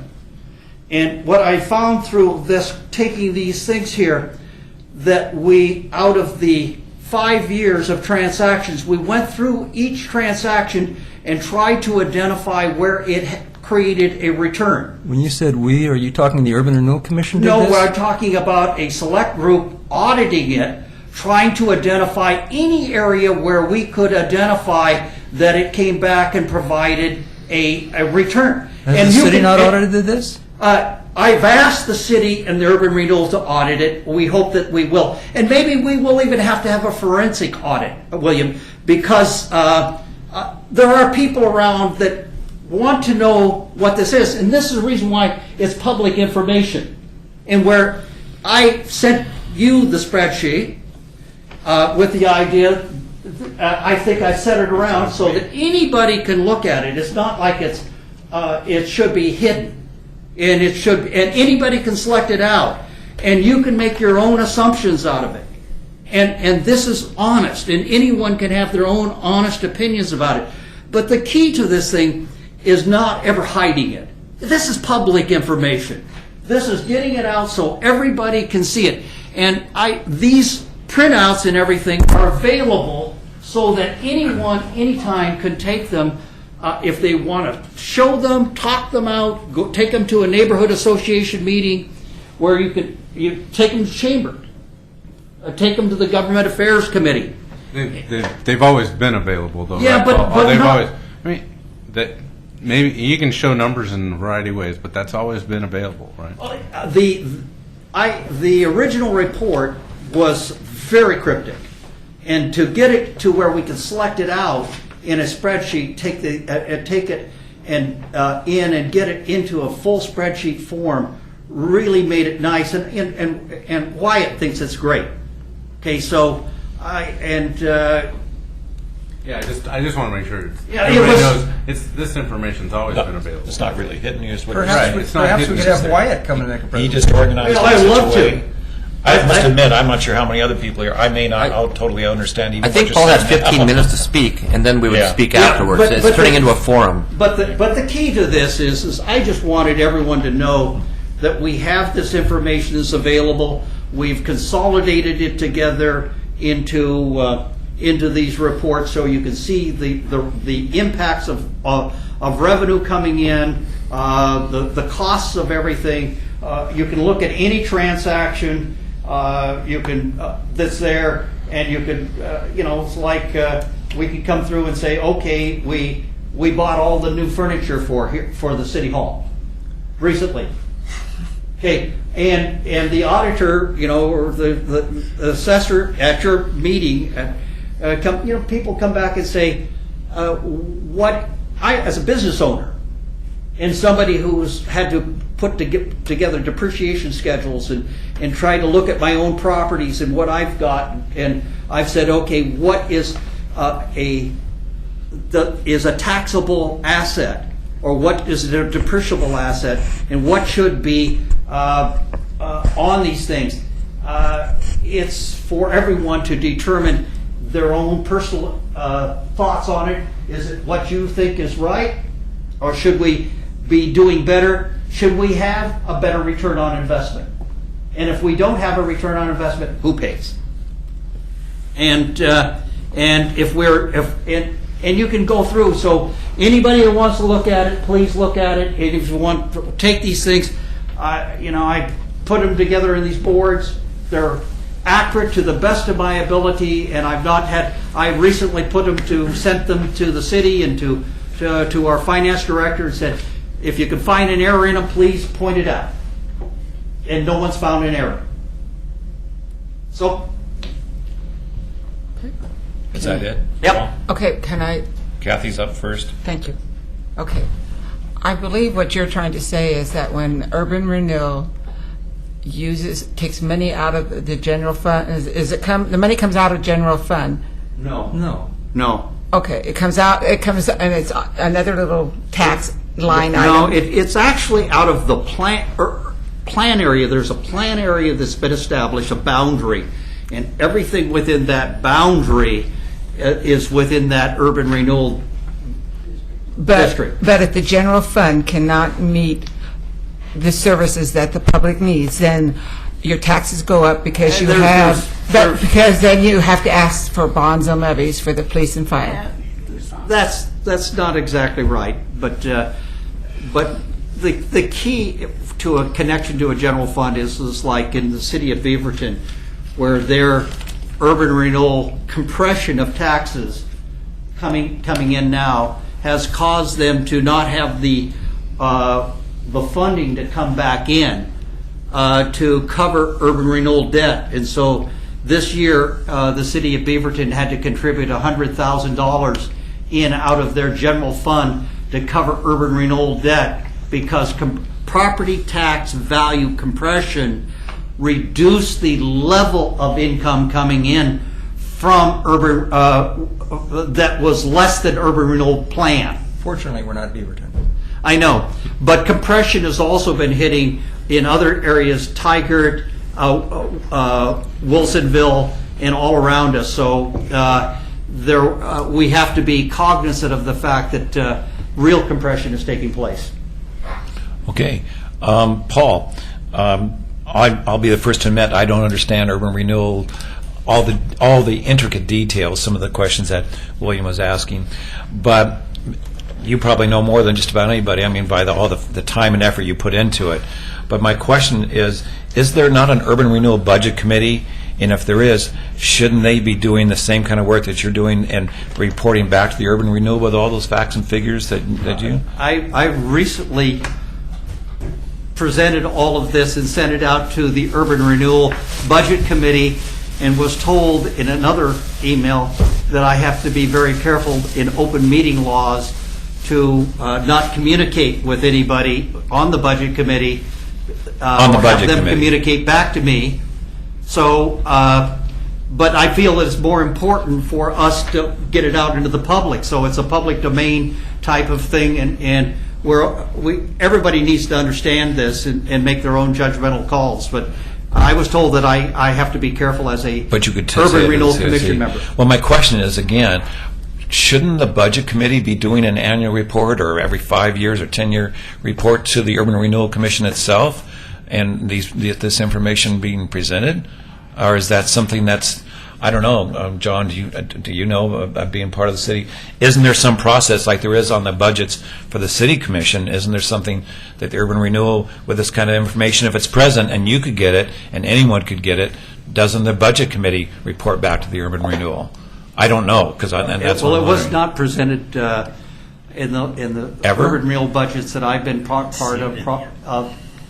1 second. I haven't seen anything coming out of the budget committee. Really? But why is there a Budget Committee? Good question. Well, that's what I was wondering, because it seems like all the city has all these other budgets, and they have so many committees. I just think we're the wrong people. I'm the wrong person to answer Yeah. anything about urban renewal. So I think Okay. it sounds like you need to invite someone who is. Yeah. If you want After those the kind of election answers. would be a much yeah. better time. Yeah. because Isn't then they didn't can somebody follow offer up. once a Urban Renewal 101 Yeah. somewhere where they wanted the citizens to come in? Yeah. Who was that and when was that? I can't remember. I missed it because I was out of town. But We never could have it because they wanted CIC to have that, and we haven't. well, maybe had that's it. a project for the coming year for the CIC. Yeah. Lucky person. Any other question? Oh, I'm sorry, Katie. Oh, I was just going to basically state what John stated. I wasn't sure what the purpose of the presentation is, but I didn't know that there was a need for an explanation to this group as to the funding and the accounts of the urban renewal. And if that is something that this group is interested in, then maybe we should invite Wyatt or Eric Underwood or someone that is in the city and of the know to give a presentation that, we can ask questions and Agreed. and But I also still think a good CIC putting on a good citizens open like we did with the earthquakes, this is enough to cause an earthquake or a slide, but having a good CIC sponsored meeting about what this is all about and understanding it from the It get-go. doesn't matter what direction the results of the election go. Yeah. That's a very necessary piece. Absolutely. Agreed. Absolutely. We just need, this is, if everybody could just Wish it could have digest happened this months a little ago. bit, and it's not like it's simple, but if you can digest it a little bit, I'm just a citizen on the Urban Renewal Commission representing the city as a whole, as a member at large. And to me, it was important to get my head around this, and I hope that you guys will equally take a shot at it and try to understand what it is, because we're only as good as we get input back from everybody. Thank you, Paul. May I make a comment? I thank you very much, Paul. Thanks for bringing this to our attention. My suspicion is that it would be good for us to understand the concepts of urban renewal before delving into the details. Yes. That is to say, it's nice to know how an airplane flies, but I don't know that you need to know every nut and bolt in the machine to recognize that it works. If nothing else, this is a good example why they need to learn the nuts and bolts of. You're right. Well, you might not need to know all the nuts and bolts in order to be able to fly it. Yeah, but this shows them why they should know. I never did. To understand it better. Because I still don't understand all that. I agree with you, William. Paul, thanks for all your work. Yeah. we have two more. Oh, I'm sorry, I didn't see my. Oh, Steve. Tom O'Brien and then Steve. Steve was first. Okay. I have to confess, I'm not even at Urban Renewal 101. Neither am I. And so, Paul, you have my head spinning. He's talking graduate level. And it would be good, I'm understanding that I need to get some basic understanding of what the urban renewal process is. I understand getting your money's worth for your investment. That's what I understood out of this entire presentation. And we need to do this. And you spent a lot of time putting this information together. And I think it can be used if it's if it's presented to the right people, and they understand what it is that you've done. So on that, I want to say thank you. I would, and again, in Hellendale, if you guys ever want, let's say, William join me, and we talk urban renewal, and this is truly an economic development tool, to be able to use it intelligently to bring about investment and improvements in the economy and jobs. But the key to it, in the end, is that it has to create greater value. And value could be quantified in a lot of different ways, but one of the most critical ones is that it has to pay for the money that we spend down the line. And we have to pay for the money. When we spend money and we don't get a return on that money that pays the bill, then we have to continue to borrow from Peter to pay Paul. You know what, Paul, if you would have prefaced your whole presentation with that comment right there, I think I would have gotten a lot more out of it. Okay, let's go to Tom O'Brien. Yeah, I just wanted to have a couple follow-up comments based on the input from the other people here. I agree totally with Steve. I think that as in business, as a businessman, if you're going to go to the bank and ask them for money to invest in your business, you'd better have a very good plan put together. And you better be able to show them where you're going to get a return for both yourself and them on that investment. I would like to suggest that we make this one of our priorities as the CIC for this coming year, to make sure that we invite Wyatt or someone with knowledge to do a Urban Renewal 101 for our group. We are, after all, the primary liaison between the citizens in our neighborhoods and the city. This is an opportunity for us to not only get an education. I certainly don't know everything there is to know about urban renewal. I did see a comment, and again, newspaper comments are dime a dozen sometimes. But evidently, William had a meeting at the, I keep calling it the Black Point Inn. I know that's not the case. Highcliffe, recently, where they invited the Clackamas County assessor. And one of the comments the newspaper quoted him as having said was, considering urban renewal, you've got to have a very good idea of what you're going to do in terms of your projects. Educate the community, and that's where we come in as CIC members, to educate our community. Get the project done in a timely fashion, and then stop and close it so that you get the income revenue flow from the project. To me, that makes sense from a business background. The companies I've worked for, if they invested in a new facility or a plant or something, they were anxious to get that plant up and producing so they could get some revenue return. And I see it no different with an urban renewal. I see it as an opportunity to put some emphasis behind funding something that needs funding, and then withdraw and capture the return on your investment. So I think it's imperative that we have in our next year,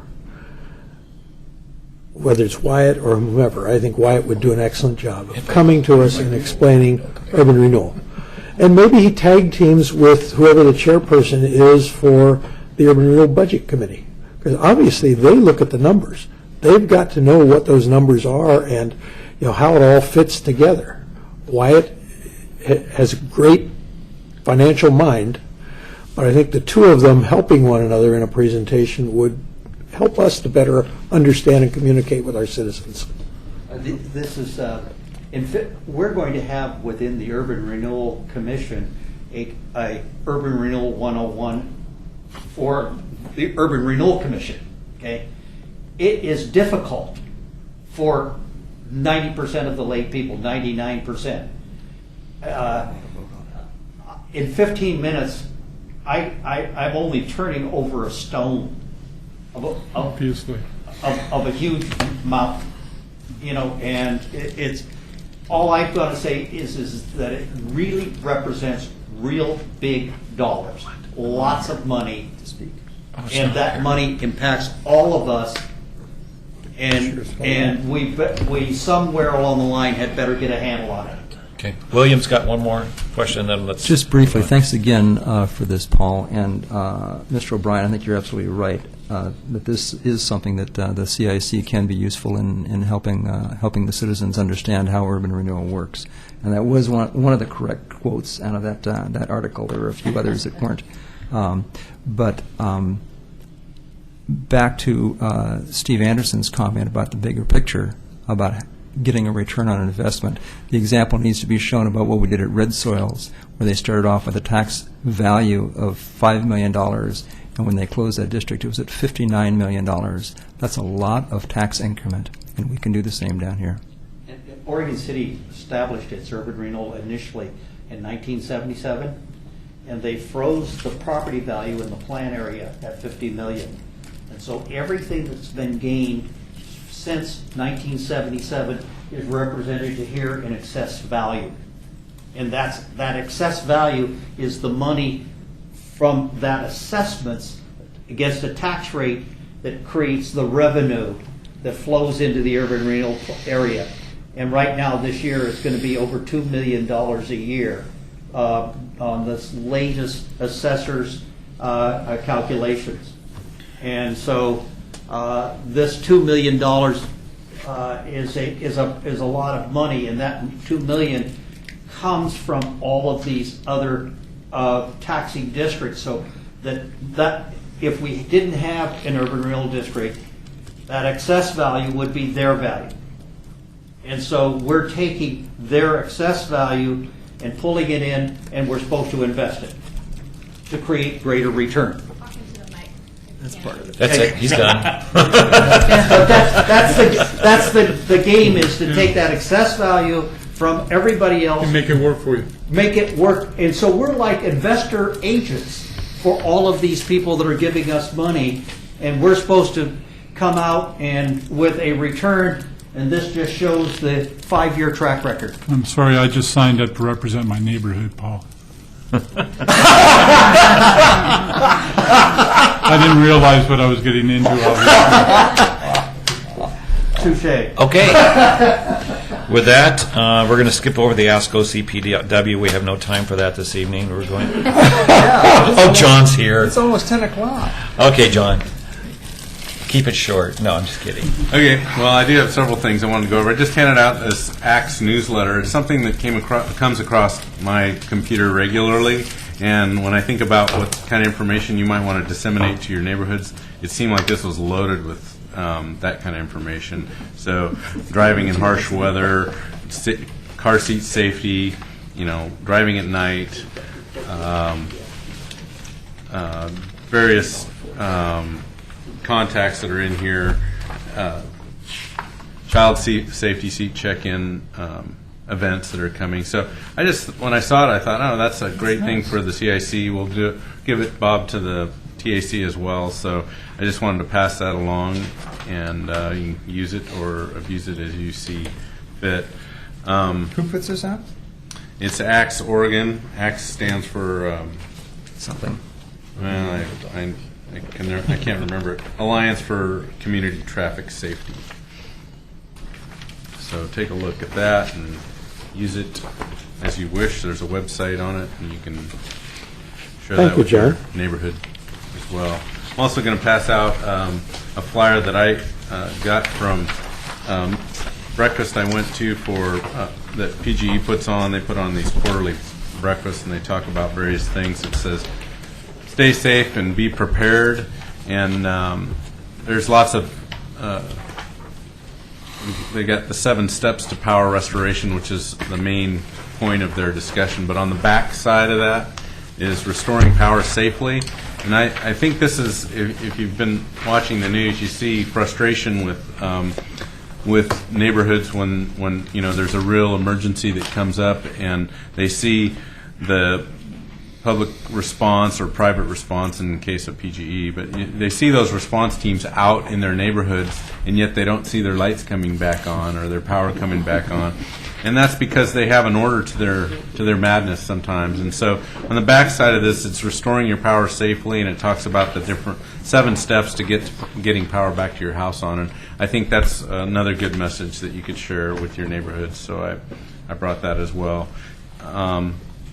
While we're on the PGE topics, we had a meeting last week with PGE and their street lighting group, and they have funding available, and they're going to start moving through a lot of the Cobra Head street lights. So the Cobra Heads are those that kind of look like this. There's also another light type that's similar to that, only it looks more like a shoebox. It's actually called a shoebox light. So yeah, and changing all of those to LED lights. So that's a pretty big change. You're going to notice the change in the lighting because it looks different. It's a whiter light. If you've been downtown on Main Street, those are LED lights, and also along the jug handle, those are LED lights. So it'll be a nice change for us. It's been a long time in getting PGE to get there because the technology hasn't really been there. But they found a vendor and a light source that they're happy with, and they feel like they're going to have for a very, very long time. Maintenance cost on those go down significantly. And how long is it going to take to phase those in? They haven't given us a schedule yet, but no. Okay. I don't know the answer to that, but I'll try to share that information with you as I can. John, who owns the lights? Does PGE or does the city? In Oregon City, there's 3 schedules, but there's Schedule A, B, and C, and the Schedule A lights are owned and maintained by PGE. The Schedule B lights are owned by the city but maintained by PGE. And then there's Schedule C, which is owned and maintained by the city. Okay, so what's our mix? Most of our lights are A and B.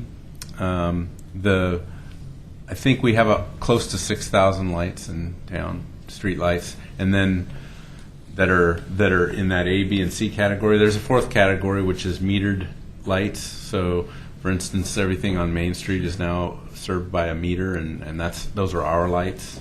But the A, B, and C are kind of a scheduled rating system, so there's no meter associated with them. They provide power to that, and they charge us based on the average cost of that kind of light to run. So that's kind of how that works. But So we will be seeing a reduction in costs as well going forward? yes, there'll be a reduction Great. in that. Yeah, and they gave us some numbers on that, and I didn't bring those to share. But hey, look, they're not huge savings, but they're savings. So we have a meter running on the lights that are on Main Street? It's all about meters on Main Street, Paul. Yeah. They're paying back that urban renewal money. Thanks, Mike. Where? You mean just like your house, Paul? You've got a meter on your house, right? Same thing with the lights downtown. There's a meter that serves them, and when those lights kick on, that meter spins just like the meter on your That includes the falls, the waterfalls, Singer Falls? Well, yes, that's metered as well. It's just different meter, but yeah. Okay. Okay. Any other questions about that one? Quick stop on the bridge. That's ODOT, or is that PGE, the Arch Bridge, the new lights? Because I noticed they're not on at night. Yeah, I noticed that too. Burned out. At least it was on the Well, old they're all one. out now. Yeah. Yeah, they're all. they are getting old. The only ones that aren't These out are new highly there's some reliable shoebox LEDs. lights on that one, but the historic lights are off, and I haven't found out why that is. Sometimes they need to burn those in for a long time, so they were on day and night for quite a while, and then I don't know, they're not on right now. So Bruce?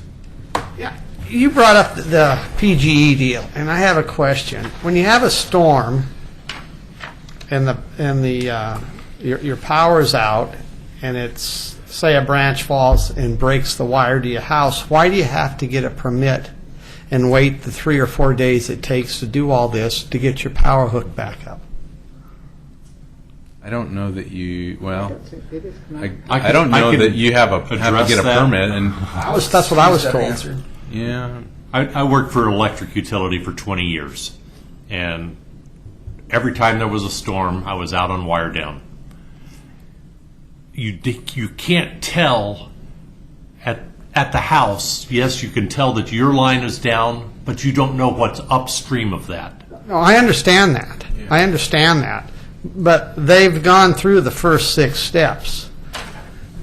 And here is the wire going from the pole to my house. Right. And when the branch hit it, it pulled my weatherhead out of my attic. Oh, that's different. Yeah, that's different. But when I talked to the inspector, I said, does he climb in my attic and inspect the wires? And they basically told me, no, he drives into the driveway and looks up and sees you have a weatherhead because they're not allowed to go inside the house. So PGE's responsibility stops at the meter, right? So if your weatherhead is above the meter, right? No, I understand that. But if the inspector isn't going into the house, he's just looking at your weatherhead. What are you paying for? Which inspector? Are you talking The building electrical inspector county, or the, electrical or county PGE? inspector. No, the county inspector. Again, you've exceeded my I know I did, but since it was here, it's just a small gripe I had. My assumption is you're paying for an inspection, and you're saying they're not doing an inspection. No, they I don't just know drive if up to the house because they're not allowed to crawl under the house or into the attic. So they're not going to look at the supply line to my panel. They're just going to look to see if there's a weatherhead on the end of the pipe. Well, Bureaucracy. I didn't buy the permit. That's I hooked it up a live. question and for I've the had Buildings power ever Codes since. Division. I don't understand why. Tom, you're the chair. You can, Oh, I haven't. No, that's you okay. have the authority to. No, that's. I just have another question for you because it's come up several times at our HOA meetings. We don't have a lot of storms in Oregon City. However, up in the Park Place area, at least our HOA, we get a lot of blips where we know it because our lights go on and dim, or their computers go off, or the DVDs shut off in the middle of a recording. Sometimes it's just a blip. It just goes for maybe at 30 seconds and it's back on, and it's usually when it rains. Is that something to do with PGE? Is that all of Park Place? Is it all of I just had one today. Barlow Crest? And because we keep thinking, God, a little bit of rain, sunshine, they go out. Steve? It's called a momentary outage, and it's caused by an outage at another transformer. So it's just a backwash from somebody else going out. So it's not always a car accident. We keep thinking, oh, there must be an accident, but it's only momentarily. No, if it goes out for a long time, that means somebody has taken Right. out That particular a piece of transformer. equipment that is in your line of Okay. power. But if it's 30-second tight, 30 yep, second. when it But it's pops enough to- off your computer, you should be having a non-interruptible power supply on that computer. Well, we were thinking the DVD recorders, people recording movies, and that's gone. But we were wondering about that. It's all your fault. Or the debates.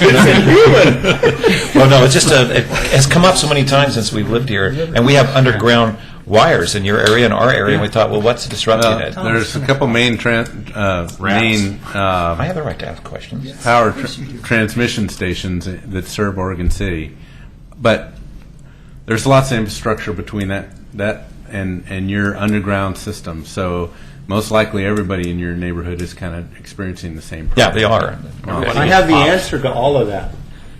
My house has a generator on it, and I've never had the generator come on. My aircraft hangar in Denver, I put a big elaborate generator system on it. The power never went out.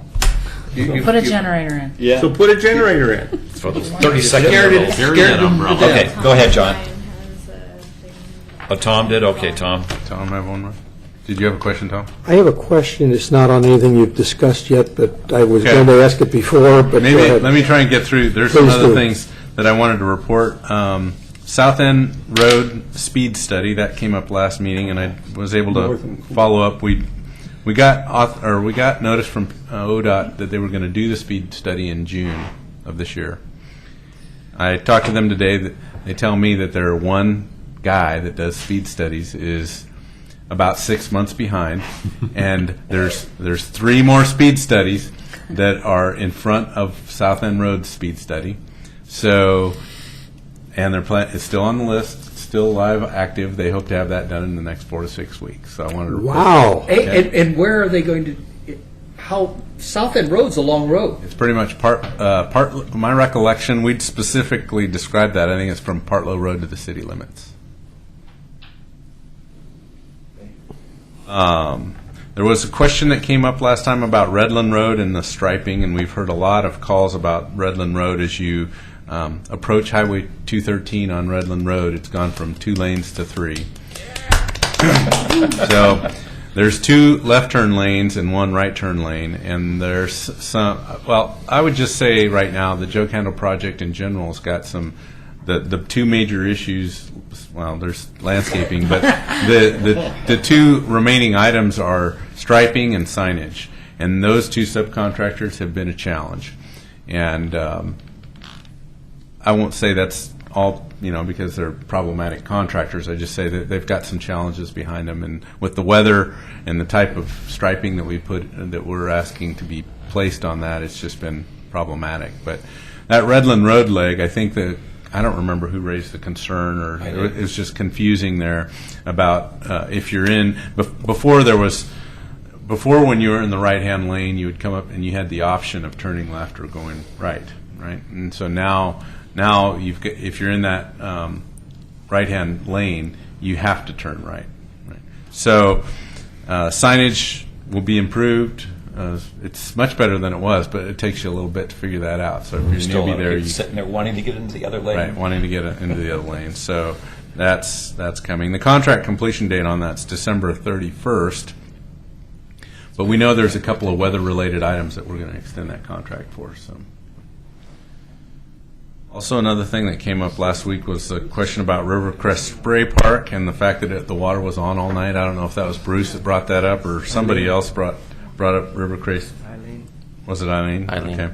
So I did talk to the community services group about that, and there was a couple of evenings where the operator left the fountain on all night long. And I guess the message here is we don't want that to happen. So if you hear that, you can call the CCOM non-emergency number, and we will get a call through our on-call system. CCOM, is that the same as the police non-emergency? It's Clackamas Community non-emergency number. I'm not familiar with that one. Yeah. The number 655-8911. Can you have Katie email that to us, John? It is the same as the emergency for the police. I mean, the non-emergency. Yeah, I mean, So if it you have should that, be it's all because the we don't same. run our own non-emergency it's all the same. system. I wanted to talk a little bit about the 2012 pavement improvement project. I don't really have a handout for this, but there's quite a list of streets that we were planning to get done this summer, and we aren't going to get them all. There's Malala Boulevard, which I think I've shared with this group. We elected to extend that project anyway through do that one in the spring.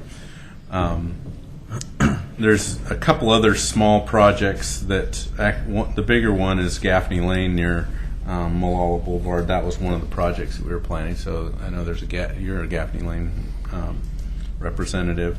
There's another one, Hazel, off of Lynn. It's a real steep street that runs off. Those are the 3 projects that we're not going to get done.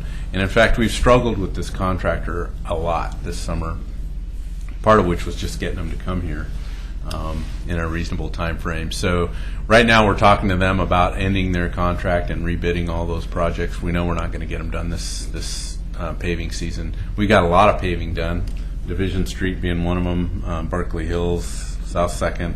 There's a lot of projects that we're able to get done, but those 3 projects we're not going to get done. We only pay them for what they do, right? We only pay them for what they do. That's right.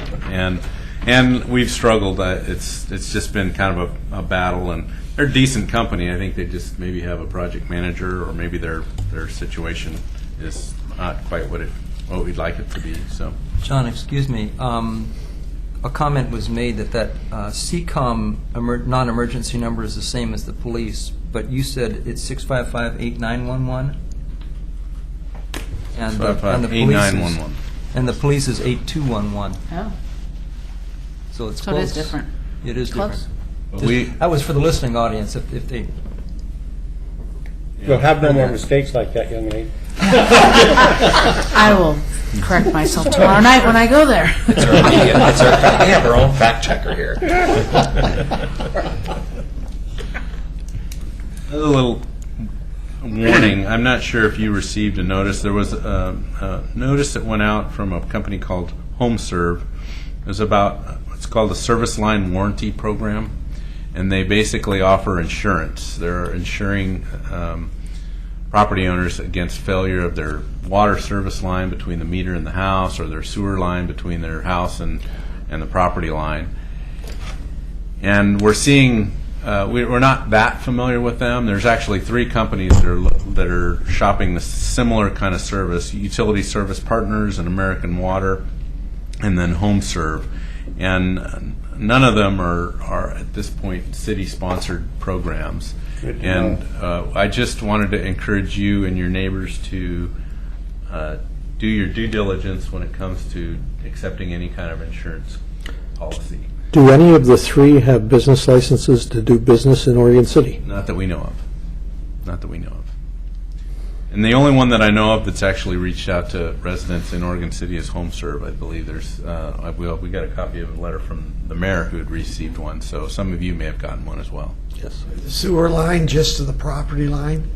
Who's responsible for the sewer line? Sewer line responsibility goes beyond the property line, actually. It goes to the edge of the pavement or the backside of the curb. So some places where there's curbs, it would go to the backside of the curb. That's your responsibility. And that may be several feet from the property line. Yeah.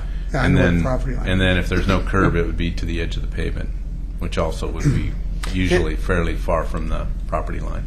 And then the Rivercrest area, it's all surface runoff for the rain drains? Stormwater. Stormwater, well, downspouts. Yeah, that's not quite our experience. In the Rivercrest neighborhood in particular, we see a lot of downspouts connected to the sanitary sewer system. Oh. And that's become a problem. Well, okay, I thought there was all surface, because there's surface runoff. There is, I mean, the city of Oregon City is a separate system. At least that was always been the intent. But more recently, we're seeing sewer flows that are far exceeding our capacity. And Rivercrest is one of those neighborhoods where we found a fair amount of roof drains connected. Well, my question is, I have dry wells, and their house was built in the late 60s, so I got a lot of pine needles down there, and I'm having them to start failing. Mm-hmm. Now, can I just go to surface? Run it out to the street? Because there's no storm drains in my neighborhood. Yeah. Typically, what we'd want you to do is put in some kind of a rain garden or something like that, low impact, that would put that water back into the ground, just like your dry well does. That's our standard now. Especially in existing neighborhoods. Now, if it's a new neighborhood and where there's adequate storm drainage system to get it there, we will allow it to go there either to the gutter or the back, the curb line, or maybe in some instances they actually pipe it just like they would a sewer lateral. But in existing neighborhoods like yours in particular, where there's a fair amount of street runoff, we would encourage you to do something a little different, and that would be to try to have to do is my question. How much you encourage? Well, you can put in splash blocks and just let it drain off to the side. But the minute you pipe that down to the edge of the pavement, then it's more like a point loaded. I'm not going to point load it. Okay, well, I can. You just, can put it on the surface. Yes, you Yeah. can just put it to a splash block. Yeah. Looks like we have a series of questions. Tom? Yeah, I would appreciate if you could check with ODOT on a matter. A week ago this morning, I was traveling northbound on 99. at 14th. And fortunately, I was only doing 30 mile an hour, but with the new configuration of left turn arrows for southbound 99 at 16th, 14th, and 10th, I guess. Permissive left turns. I have in other parts of the country seen signs in addition explaining what those arrows mean. As I was coming northbound, 2 cars turned safely in front of me on that left arrow. A third one almost caused a collision with me. He did not understand what a safe left yellow arrow meant. And I know in other areas of the country I've seen signage which basically spells out left turn permitted on caution. Or yield to oncoming traffic. Or yield to oncoming traffic, or something to that effect, because obviously some people who use those intersections think it's the same as a green arrow, and we are going to have some serious collisions if we don't do something to get the word out. He's exactly right. They don't. Okay, Kathy. Thank you. Mr. Kathy. Thank you. The jug handle. I love it to get until I get to the ramp to enter the 205. Then it is so backed up early in the morning. It's a danger because everybody's going such a speed that all of a sudden you've got these 3 wide cars wanting to go down. Quit going that way. Get tired. Don't go to work. Well, I don't want to go down south end and do it, but it is becoming a danger already. In that sense, that's the only thing I see that's a drawback is that it, because the lights don't do it, and it trying to merge onto that one lane because everybody else that's in that lane want to get into the right lane to get off. Merges into one. Yeah, it just is really. Or to go one to get around. Yeah. Go south on 205? Go north. North. You have 2 lanes. 3. There's 3 there. Well, there's they 2 got that 3 turn, lights. and then there's 3 on the actual. It narrows down. Yeah, and it goes into the one lane that everybody. You want to get over to the. Oh, they There's use 3 lights, they use the so they 3 make it lanes. 3 When lanes. I've never seen that car in the far right lane. Sometimes it depends on who. There's only 2. Yeah. I can never figure. I Change it. could Let's never move on. figure out why they. But it's not even just with 2 cars trying to merge on, and you've got such. They don't have to stop now for a light there. They just Isn't that the keep same? going. Kathy, I'll tell you As this. it always has been. It's the time of day. It doesn't matter what our projects are, there's always going to be a new bottleneck. And Yeah. that one there is, that solution's a long ways off. That's. Jesus. That's going to be the That solution, that solution is readily available. Okay. Change the time of day that you go. Mike Berman. Okay, I'm every day as I go by. Mike Berman's next. Varied by 15 minutes, Kevin. I just had a couple questions, and actually one came up with Rivercrest. Conversations. There's an elaborate rain garden on Cherry in the front yard. It's done really well. It looks like something the city done, but it was obviously not done by the city. But it does. It has a static display showing the Valley different View, not Cherry. Valley View. Thank you. And yeah, it's pretty elaborate. Who do you I know? think the front yard looks ugly. Be honest. I said elaborate. It was interpreted at your own discretion. Elaborate was all I thought. So it's the viewer's discretion as to how it looks. It does look kind of municipal. Unkept, not neatly mowed and trimmed. Well, it's not Rudy's house. It's not John's house. But I wondered, is that a city project or is that a something that privately they had done on their own? Or that I'm not familiar with that one. I'll take a look at it. It's on Valley View. Is it near something? Is it obvious? Sounds like it's obvious. On the south side. Urban renewal. It's a little fashion forward. It's urban renewal. The other question, it's not a question, it's another commentary, and I was going to save it for the roundtable, but since we are talking about speed and streets, another wreck, another 3-car wreck. We've been waiting for a long time on the 500 block for a park bench or planters. We got our planter. It was taken out by another car wreck on 99. It's shattered, and so did the corner of the wheel. And it was another speed-related thing. And I'm only talking to you because it's a tricky corner. ODOT throws it at City. City throws it at ODOT. It is a 25-mile-an-hour speed limit. It turns to 25 as you're coming down from Kenema through the tunnel, and it should stay to 25, and it becomes an acceleration point. And it's never 25 coming the other direction through the tunnel. And all we've been asking for are some of the solar-powered, your speed is this, next to the posted speed. Is that something that the city has in inventory, or is that a police department inventory? ODOT doesn't like to put them up, I can tell you that. They've said as much, that they tend not to like to put those up.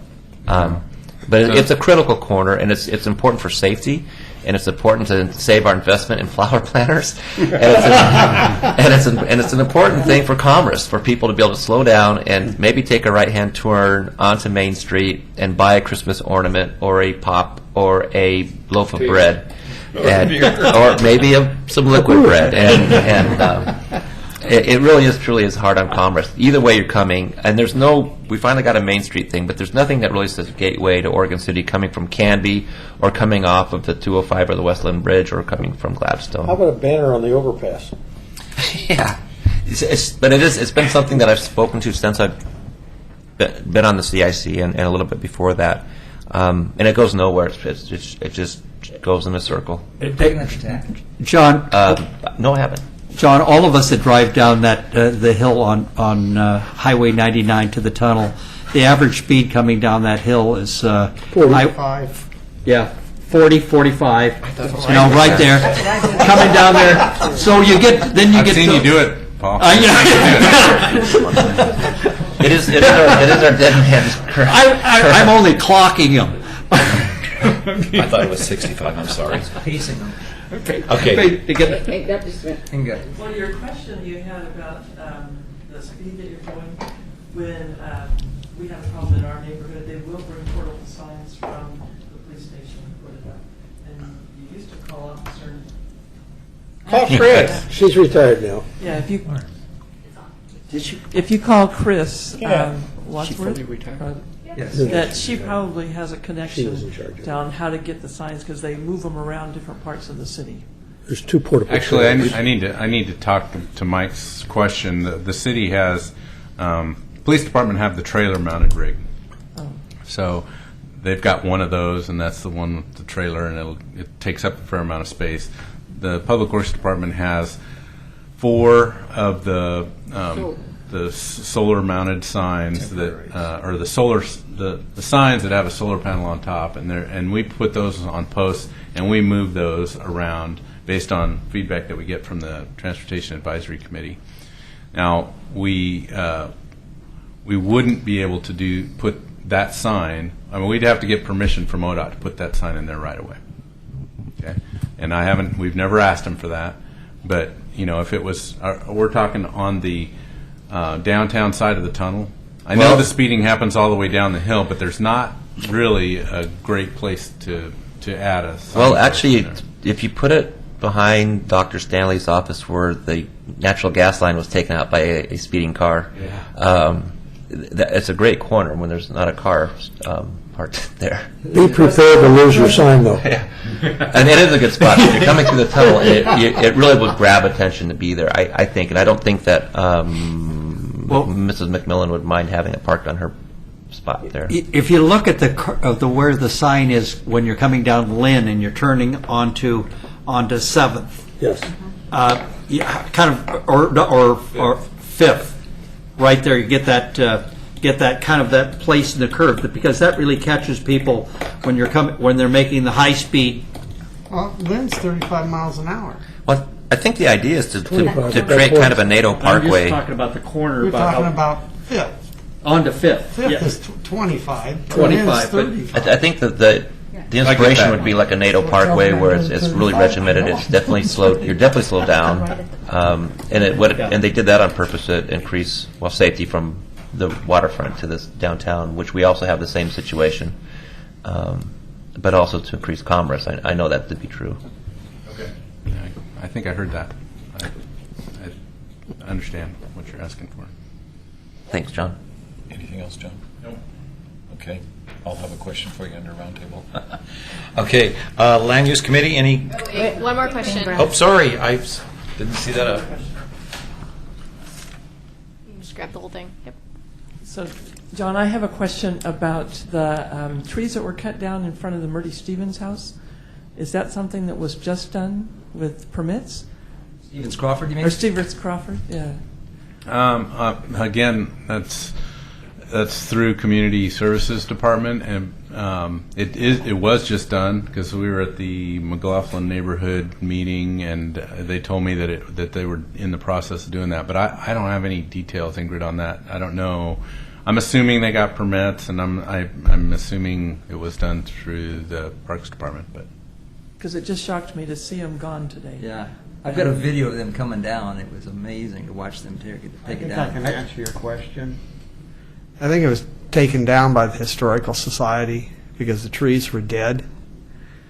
And the only reason I know that is I talked to Diane McKnight, who's on it, and I guess she told me my brother paid for it, so. That's why they're down.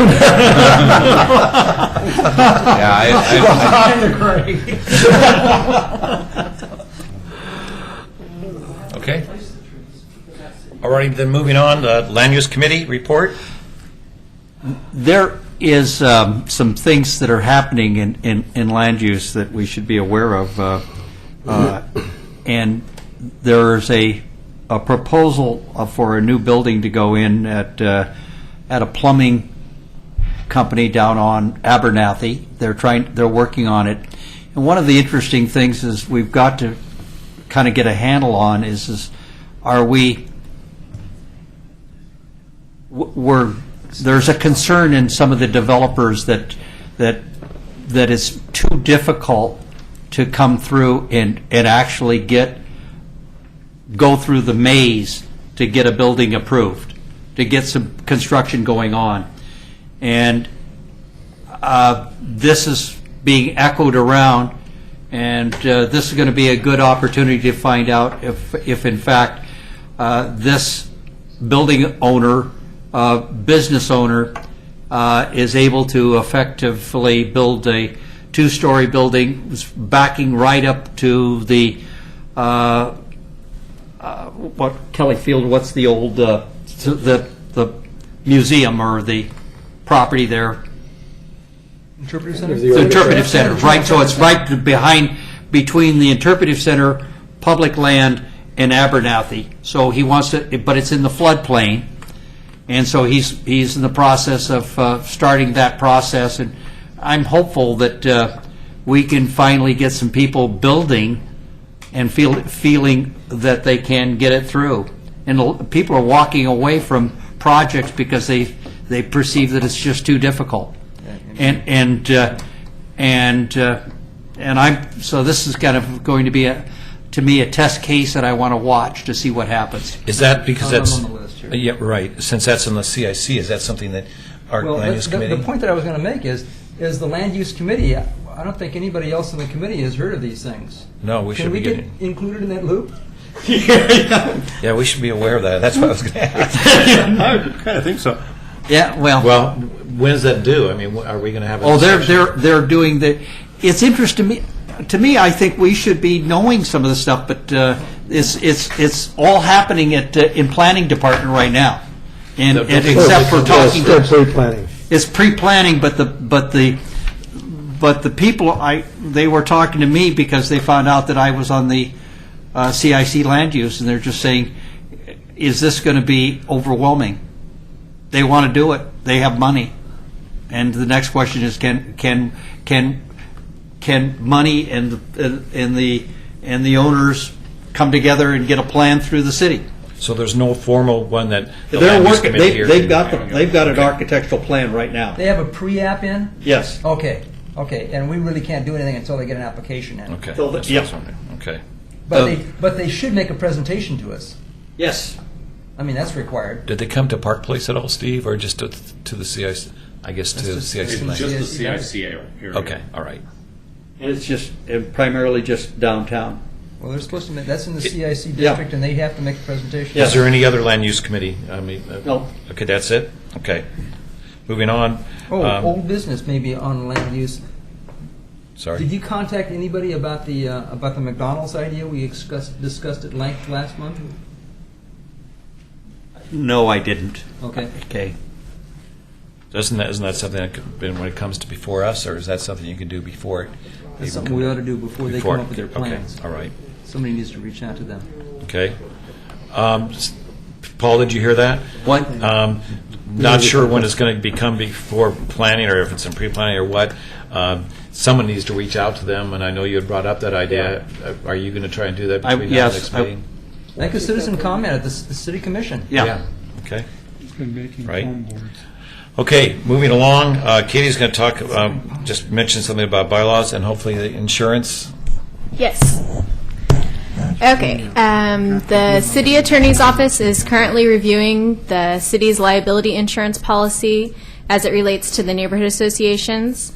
And this analysis may require the city staff to bring the matter before the city commission for a policy decision. The neighborhood association bylaws template is still in review, and the city would like to discuss the bylaws along with the insurance matters, as the two are interconnected. And we hope to have a response to you by the December or January meeting. Thank you. Is that it? Done. Okay, let's move. Yes, sir. Moving into roundtable. Let's start with Dale. Anything for the good of the order? Yeah. She just answered Did I- my question. That's the main reason. That's why I said insurance. The main Oh, reason wait, use the mic, listen to all sorry. your interesting comments. You waited here through all that for the insurance. I was especially interested because, Katie, you'll know that your name is spelled incorrectly there. No, it is two T's. The minutes show two T's. There's two T's. Yeah, There's two T's up there. it's two T's. Oh, is it? Yeah. Well, I can't see it. Oh, sorry. Oh, okay. I thought- And two G's. Bob, you just come I for was going to bring up the freebies. fact, though, that Oh, wait, use your, I'm sorry. I just want it to be on record if you're going to, yeah, go ahead and come on in. I just wanted to bring up the fact that when I looked at the city budget, I only saw one insurance entry there. It was for $370,000. So I don't know if there's other insurance that's hidden in other places, but that's a lot of money to spend for insurance. So I think that they may find relatively small amount to cover us, but then also David Frazier said that they saved a whole bunch of money on workman's comp insurance. So that whole bunch of money is probably available for somebody to use. How was money saved on workers' comp? That was on Because of the excellent safety performance of their That's safety great. committee. Good. Yeah. I said forget Dale. what the number was, but it was huge. I said Dale, I meant Bob. I'm sorry. I apologize. There's another mistake tonight. Yeah. Start chalking them up as I head out. That's two. One more As I head meeting. out the door. I've been called out worse than that. Okay, Steve. The Park Place neighborhood has been contacted by the PTA for the Holcomb School, and they've asked us to partner with them on a walking trail that they're trying to put together a HEAL grant and on the school grounds, and they're having Spell heal. HEAL. Thank you. Healthy eating and living, I think. That's fine. So we met with them. Let's see. The Rinkins met with them on Tuesday, and we had more people meeting on Friday. I walked the grounds, find out how big it is. It's about a third of a mile loop. So they're looking to have local contacts and some organizations that would be in support of having or being in favor of building a walking trail. So trying to find, the Park Place neighborhood will do this. Probably the church that's across the street. We're trying to find other organizations that might be suitable to support a. What kind of support is required? I mean, letters of recommendation, things like that? Do not need letters of support, just verbal commitments to promote the project. I would like to include as many local organizations as I can, but I am very short on time and contacts. If I could contact them, gain their support, and send a list of organizations supporting it, that would be of great help. Yep. Steve, is this the trail along the Oregon Trail area? Is that not right? Yes, it's Goes along there that. behind the school. Could the CIC send a letter through our secretary that supports Yeah, this? that's what I was Because suggesting. They CIC just saying you is a don't need letters. possibility. What do you need? They just want to be able to put the name of the organization down. Right. Put down the CIC. Whoop. Is that a motion? I have a motion. I would like to make a motion that we verbally, as the Second CIC, that. support this effort. Second. I would not put CIC, I would put Citizen Involvement Yes, Council, definitely. Oregon City Citizen Involvement Council. I believe Larry seconded it. William did. No, I William did? didn't. Okay, all those in favor of supporting the Aye. trend? Aye. Opposed? Abstain? Okay, you got it, Steve. Steve, you might talk to the Lions also. Lions were already in. Kiwanis, Rotary. The usual We're also suspects. asking homeowners associations, maybe? Okay. Katie, are you going to talk about that? How about the grant, that Metro Clackamas grant Heights? workshop? Because that's, their kids will use that. Yeah. Well, this might tie in the bottom of Okay, is that it, Steve? Yeah. Anything else? You can mention it. Yeah. That's it. Okay, Steve Anderson. Thank you. Nothing really exciting going on in Hillendale right now. We have a steering committee meeting scheduled for tomorrow evening, 6:30, at Mazatlan. So at least we're going to eat well. We're eager to meet our new police department liaison officer on our January 8th meeting. And it's funny, we haven't talked too much about this liaison program, but it sounds exciting, sounds like a great outreach for the police department to start within our neighborhood associations. That's it. All right, Katie?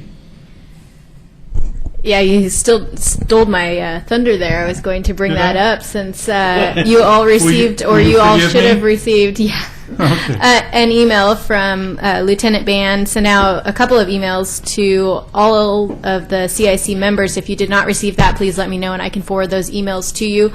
I also have a copy with me tonight if you would like to review who your liaison your officer would be and their contact information.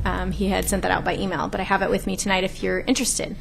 And then I'll pass these around, or actually what I'll do is I'll just put them in the back, and if you want one, take one when you leave. The Crayons kids have wanted to give the CIC members tickets to the play that they're going to be putting on. So if you want a free ticket, you can pick that up in the back. Is that a bribe? I think that is. If you want to attend. The name of the place? I don't know. I think it's. Oh, is this it? The return to Camp Itchabite? I just wanted to let you know, obviously check the city's calendar, but City Hall will be closed on Monday, November 12th, and then also on Thursday, November 22nd, and Friday the 23rd. The City Commission retreat is tentatively scheduled for January the 11th in the evening, afternoon and evening, and then also January 12th all day. There are at least two, I'm sure there's probably multiple surveys going on right now from the city, but there's at least the water survey is on if you go to our website, the water survey is up there, and then also the business survey. And I know that Rachel will be also talking about the Chamber's business survey. I know that the economic development manager for the City of Oregon City and the Chamber are working closely on trying to compile as much information as possible with two separate surveys, and then they're going to put them together and share information. So if you want to go on and take that survey, that would be great. Also, the library is going to be showing a movie on December 13th at 6:30. I think they're going to be showing the movie Home Alone. And one more reminder. I know there's a change in neighborhood association officers. There's been a lot of change going on recently in the last couple months. If you could remember to send me that information, that'd be great, so I can get that updated on the website. I can get it updated with all of our contact information that we have out there in the Trail News and wherever else it is. And then also just another reminder to encourage your neighborhood associations, either the secretaries or either the chairs or someone, to be sending me the minutes to be posting on your websites. And then also, if you have agendas in advance, I can post those on your website as well. That's very helpful, I think, for people to see that and then know if they missed that meeting, they could at least see what was talked about. So, and that's it. John, anything else? No, I don't have anything else. William? I thought one of you would talk about that Nature in the Neighborhoods grant program. I don't know if that fits in with those that they could get that opportunity as well. But there is that workshop that's going on from Metro. Let me see. Not directly to do with the Hillendale Neighborhood Association. The library had their had a movie over at Pioneer Center called King Corn, which was it was a discussion group. I think they had 30 or 40 people there, and it was very well received. And it was the discussion after the movie was moderated by an instructor at Clackamas County, and it was a very very thoughtful conversation after a very thought-provoking movie. And they're going to be doing more of those. And Steve was there. It was nice to see the library stepping up and doing things like that as well. The Berkeley Hills Neighborhood Association is one of the associations that Katie is referring to. Has a new chair. There's some controversy about the chair, unfortunately, because that chair was elected. The previous chair and the treasurer resigned from the neighborhood.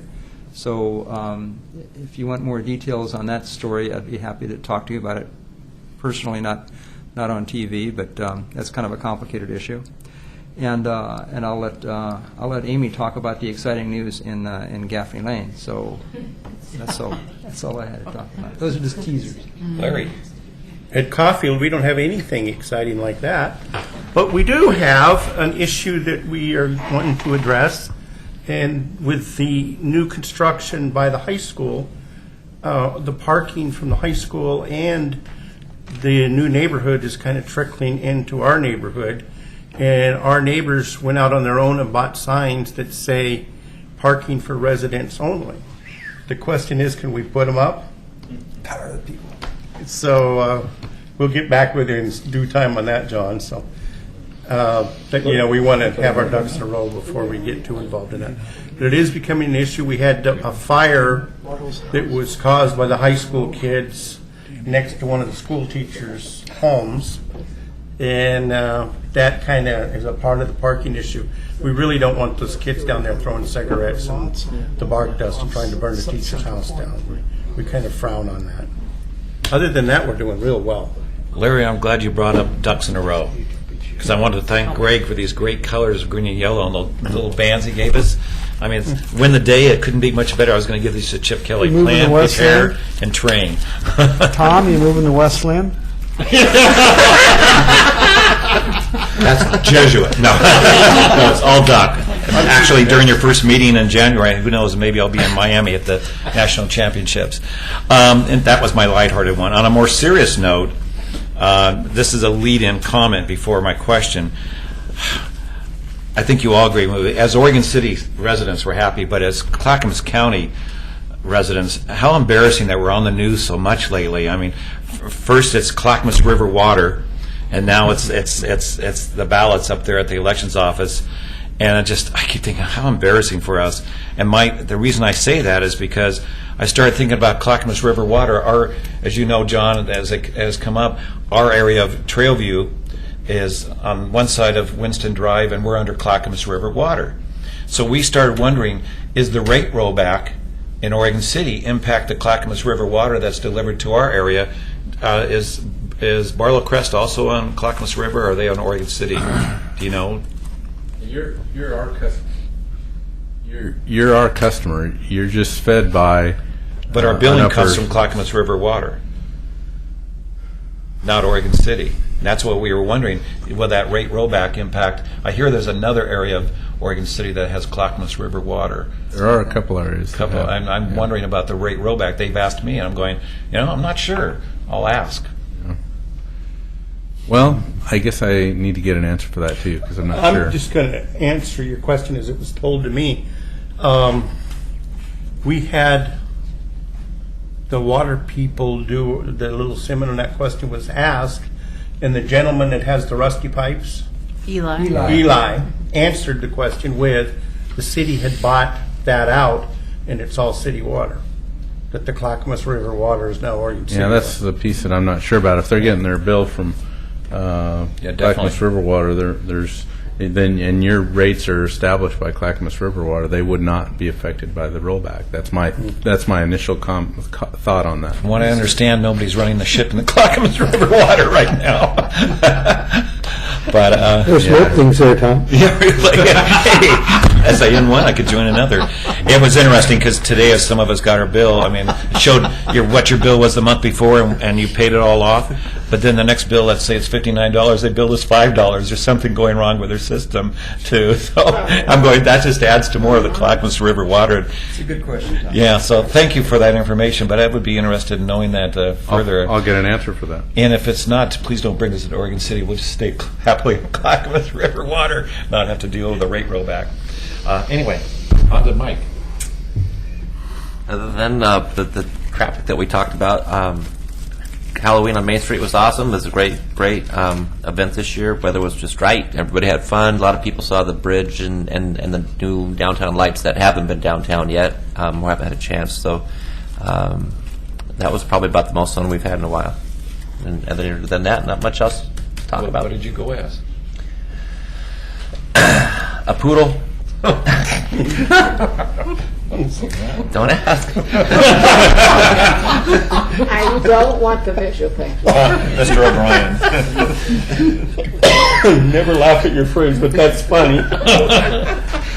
Yes, just a report for Hazel Grove Wrestling Farms Neighborhood Association. We, as I mentioned earlier in the meeting, I have our regularly scheduled meeting scheduled for on the 15th of this month, 10 days from today. And we have 2 speakers and possibly a third. I haven't heard back yet. We have Pete Walzer coming to present some information on South End Concept Plan. We have Alita to come and talk about the water rollback issue. And we have invited our police liaison to come to the meeting and introduce himself and get to meet some of the residents. I haven't yet heard back from him, but I'm sure I will. I'll try to contact him by phone tomorrow. I have a feeling that my email may have gone into a spam holder. So that's all I have. Everyone's invited. It's open to all public members of the public within the city, outside the city boundaries. And particularly, I think there's a lot of interest in the South End Concept Plan. Just a quick question before Kathy. Katie, I remember last time the tape or the recording stopped at 9. Is that still happening? We're off? It's still on the air? Cool. Okay, Kathy. Tom told you about the meeting. I'm going to do my pet project is Philostock and Philahart. We have our drop sites now have the boxes with the socks for people to adopt. And on November 8th, this Thursday, we have the Taste of Clackamas. You can get your tickets online. Go to Philostocking and it'll boot you over to where you can get them. And we have a lot of nice auction items. Okay. Thanks to some of working with John, we're going to try to go. Kenema's going to try to go for a Nature in the Neighborhood Metro grant. We've got a joint opportunity to correct some Coffee Creek coming through, improve, take advantage of, we'll call it green streets mentalities of capturing and cleaning up our right-of-ways and better handling stormwater throughout Kenema. Obviously, we don't have storm sewers everywhere, so we just have wagon roads. So it's kind of a nice fit to do green streets, and hopefully we can pull all of that together and do a project with John that's very positive for the city. And we found the Clackamas River water people and the mayor are interested in what we're doing with Coffee Creek too. So we've got a possibility of having a lot of good partners helping us do a positive project that'll impact not only the river, but it runs right through, comes off of Rivercrest, comes right down through Kenema, and so everything you guys do up in Rivercrest, we find out. I thought you already had green streets in Kenema. I've noticed most of the potholes have weeds and grass growing out of them. It's the ivy and the Himalaya blackberries that that we're trying to bring under some reasonable control. Nothing new from Rivercrest. We've sent it all to Kenema. Down the creek. Amy. Gaffney Lane held their meeting on the 25th, at which I don't know exactly what happened, but I'm now the chairperson there. Thank you, William. We had Alita come, and actually I had heard her presentation. She didn't realize she was going to be putting on a presentation for the South End Neighborhood Association. It was kind of she thought she was dropping something off, and it turned into a presentation, and poor thing, she had a rough time. So by the time she got Eli and brought him to ours, and he did a fantastic job. Yeah. He did a great job. We had few in numbers, but large in spirit, especially regarding that whole water rollback. Quite some good questions came out of it. I hope we hear back from Alita to get some answers to some questions that were very pointed and very, yeah. So I think that's what we had in Gaffney Lane. Katie mentioned the survey that went out today.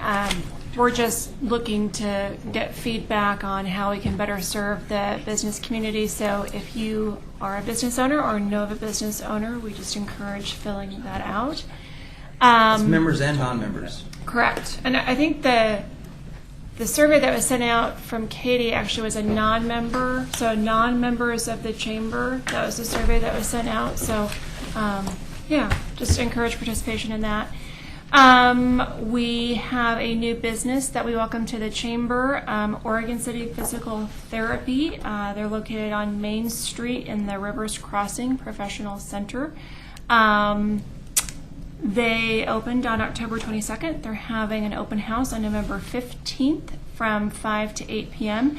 Part of that open house will be a presentation at 6, which is 10 things every parent and coach should know to keep young athletes in the game. So keeping our young athletes safe. And I can just have that back here if you want to grab it. Every Wednesday, Chamber has our weekly meetings called Good Morning Oregon Cities. This Wednesday, we're doing an educational topic, and the public is welcome to come. It's the current state of the economy. So it's the speaker is Bill Humphreys, who is Senior President and CEO of Citizens Bank. So he's just going to give us a brief history of the economy, current economic situation, what should we do now. So it's this Wednesday from 7:30 to 9 at Living Hope Church on A.M. Yes, A.M. Thank you. Myers Road. So again, I'll put that back there if you're interested. And then we also have come up with the fall winter around town. Most people get this in their mailbox, but sometimes just depending on the mailing, I don't know. I asked how they did it. I didn't get one at my house this time. So This will be back there as well, just nice articles, and then also all of the fall and winter various community events that we've got going on. Never seen that in our neighborhood up in Trailview. Is anybody else? We don't get it in the mail. I have to pick it up at the library. Okay. Yeah, we have to pick it up. So are they offering any free physical therapy at that grand opening? I could use a little You might get a bit. massage if you sweet talk them. Ingrid.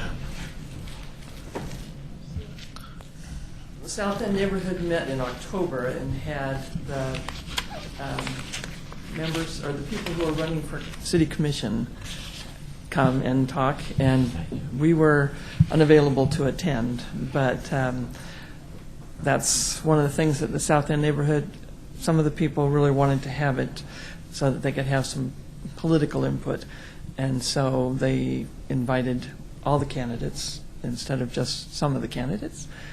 And I don't know, Mike, you were there, weren't you? Yeah, And how it did was that- really good. It was good. I went, yeah. Great church. Mm-hmm. And it went good. I was there. Okay, you were there too. Okay, so we don't have anything else to add. Okay.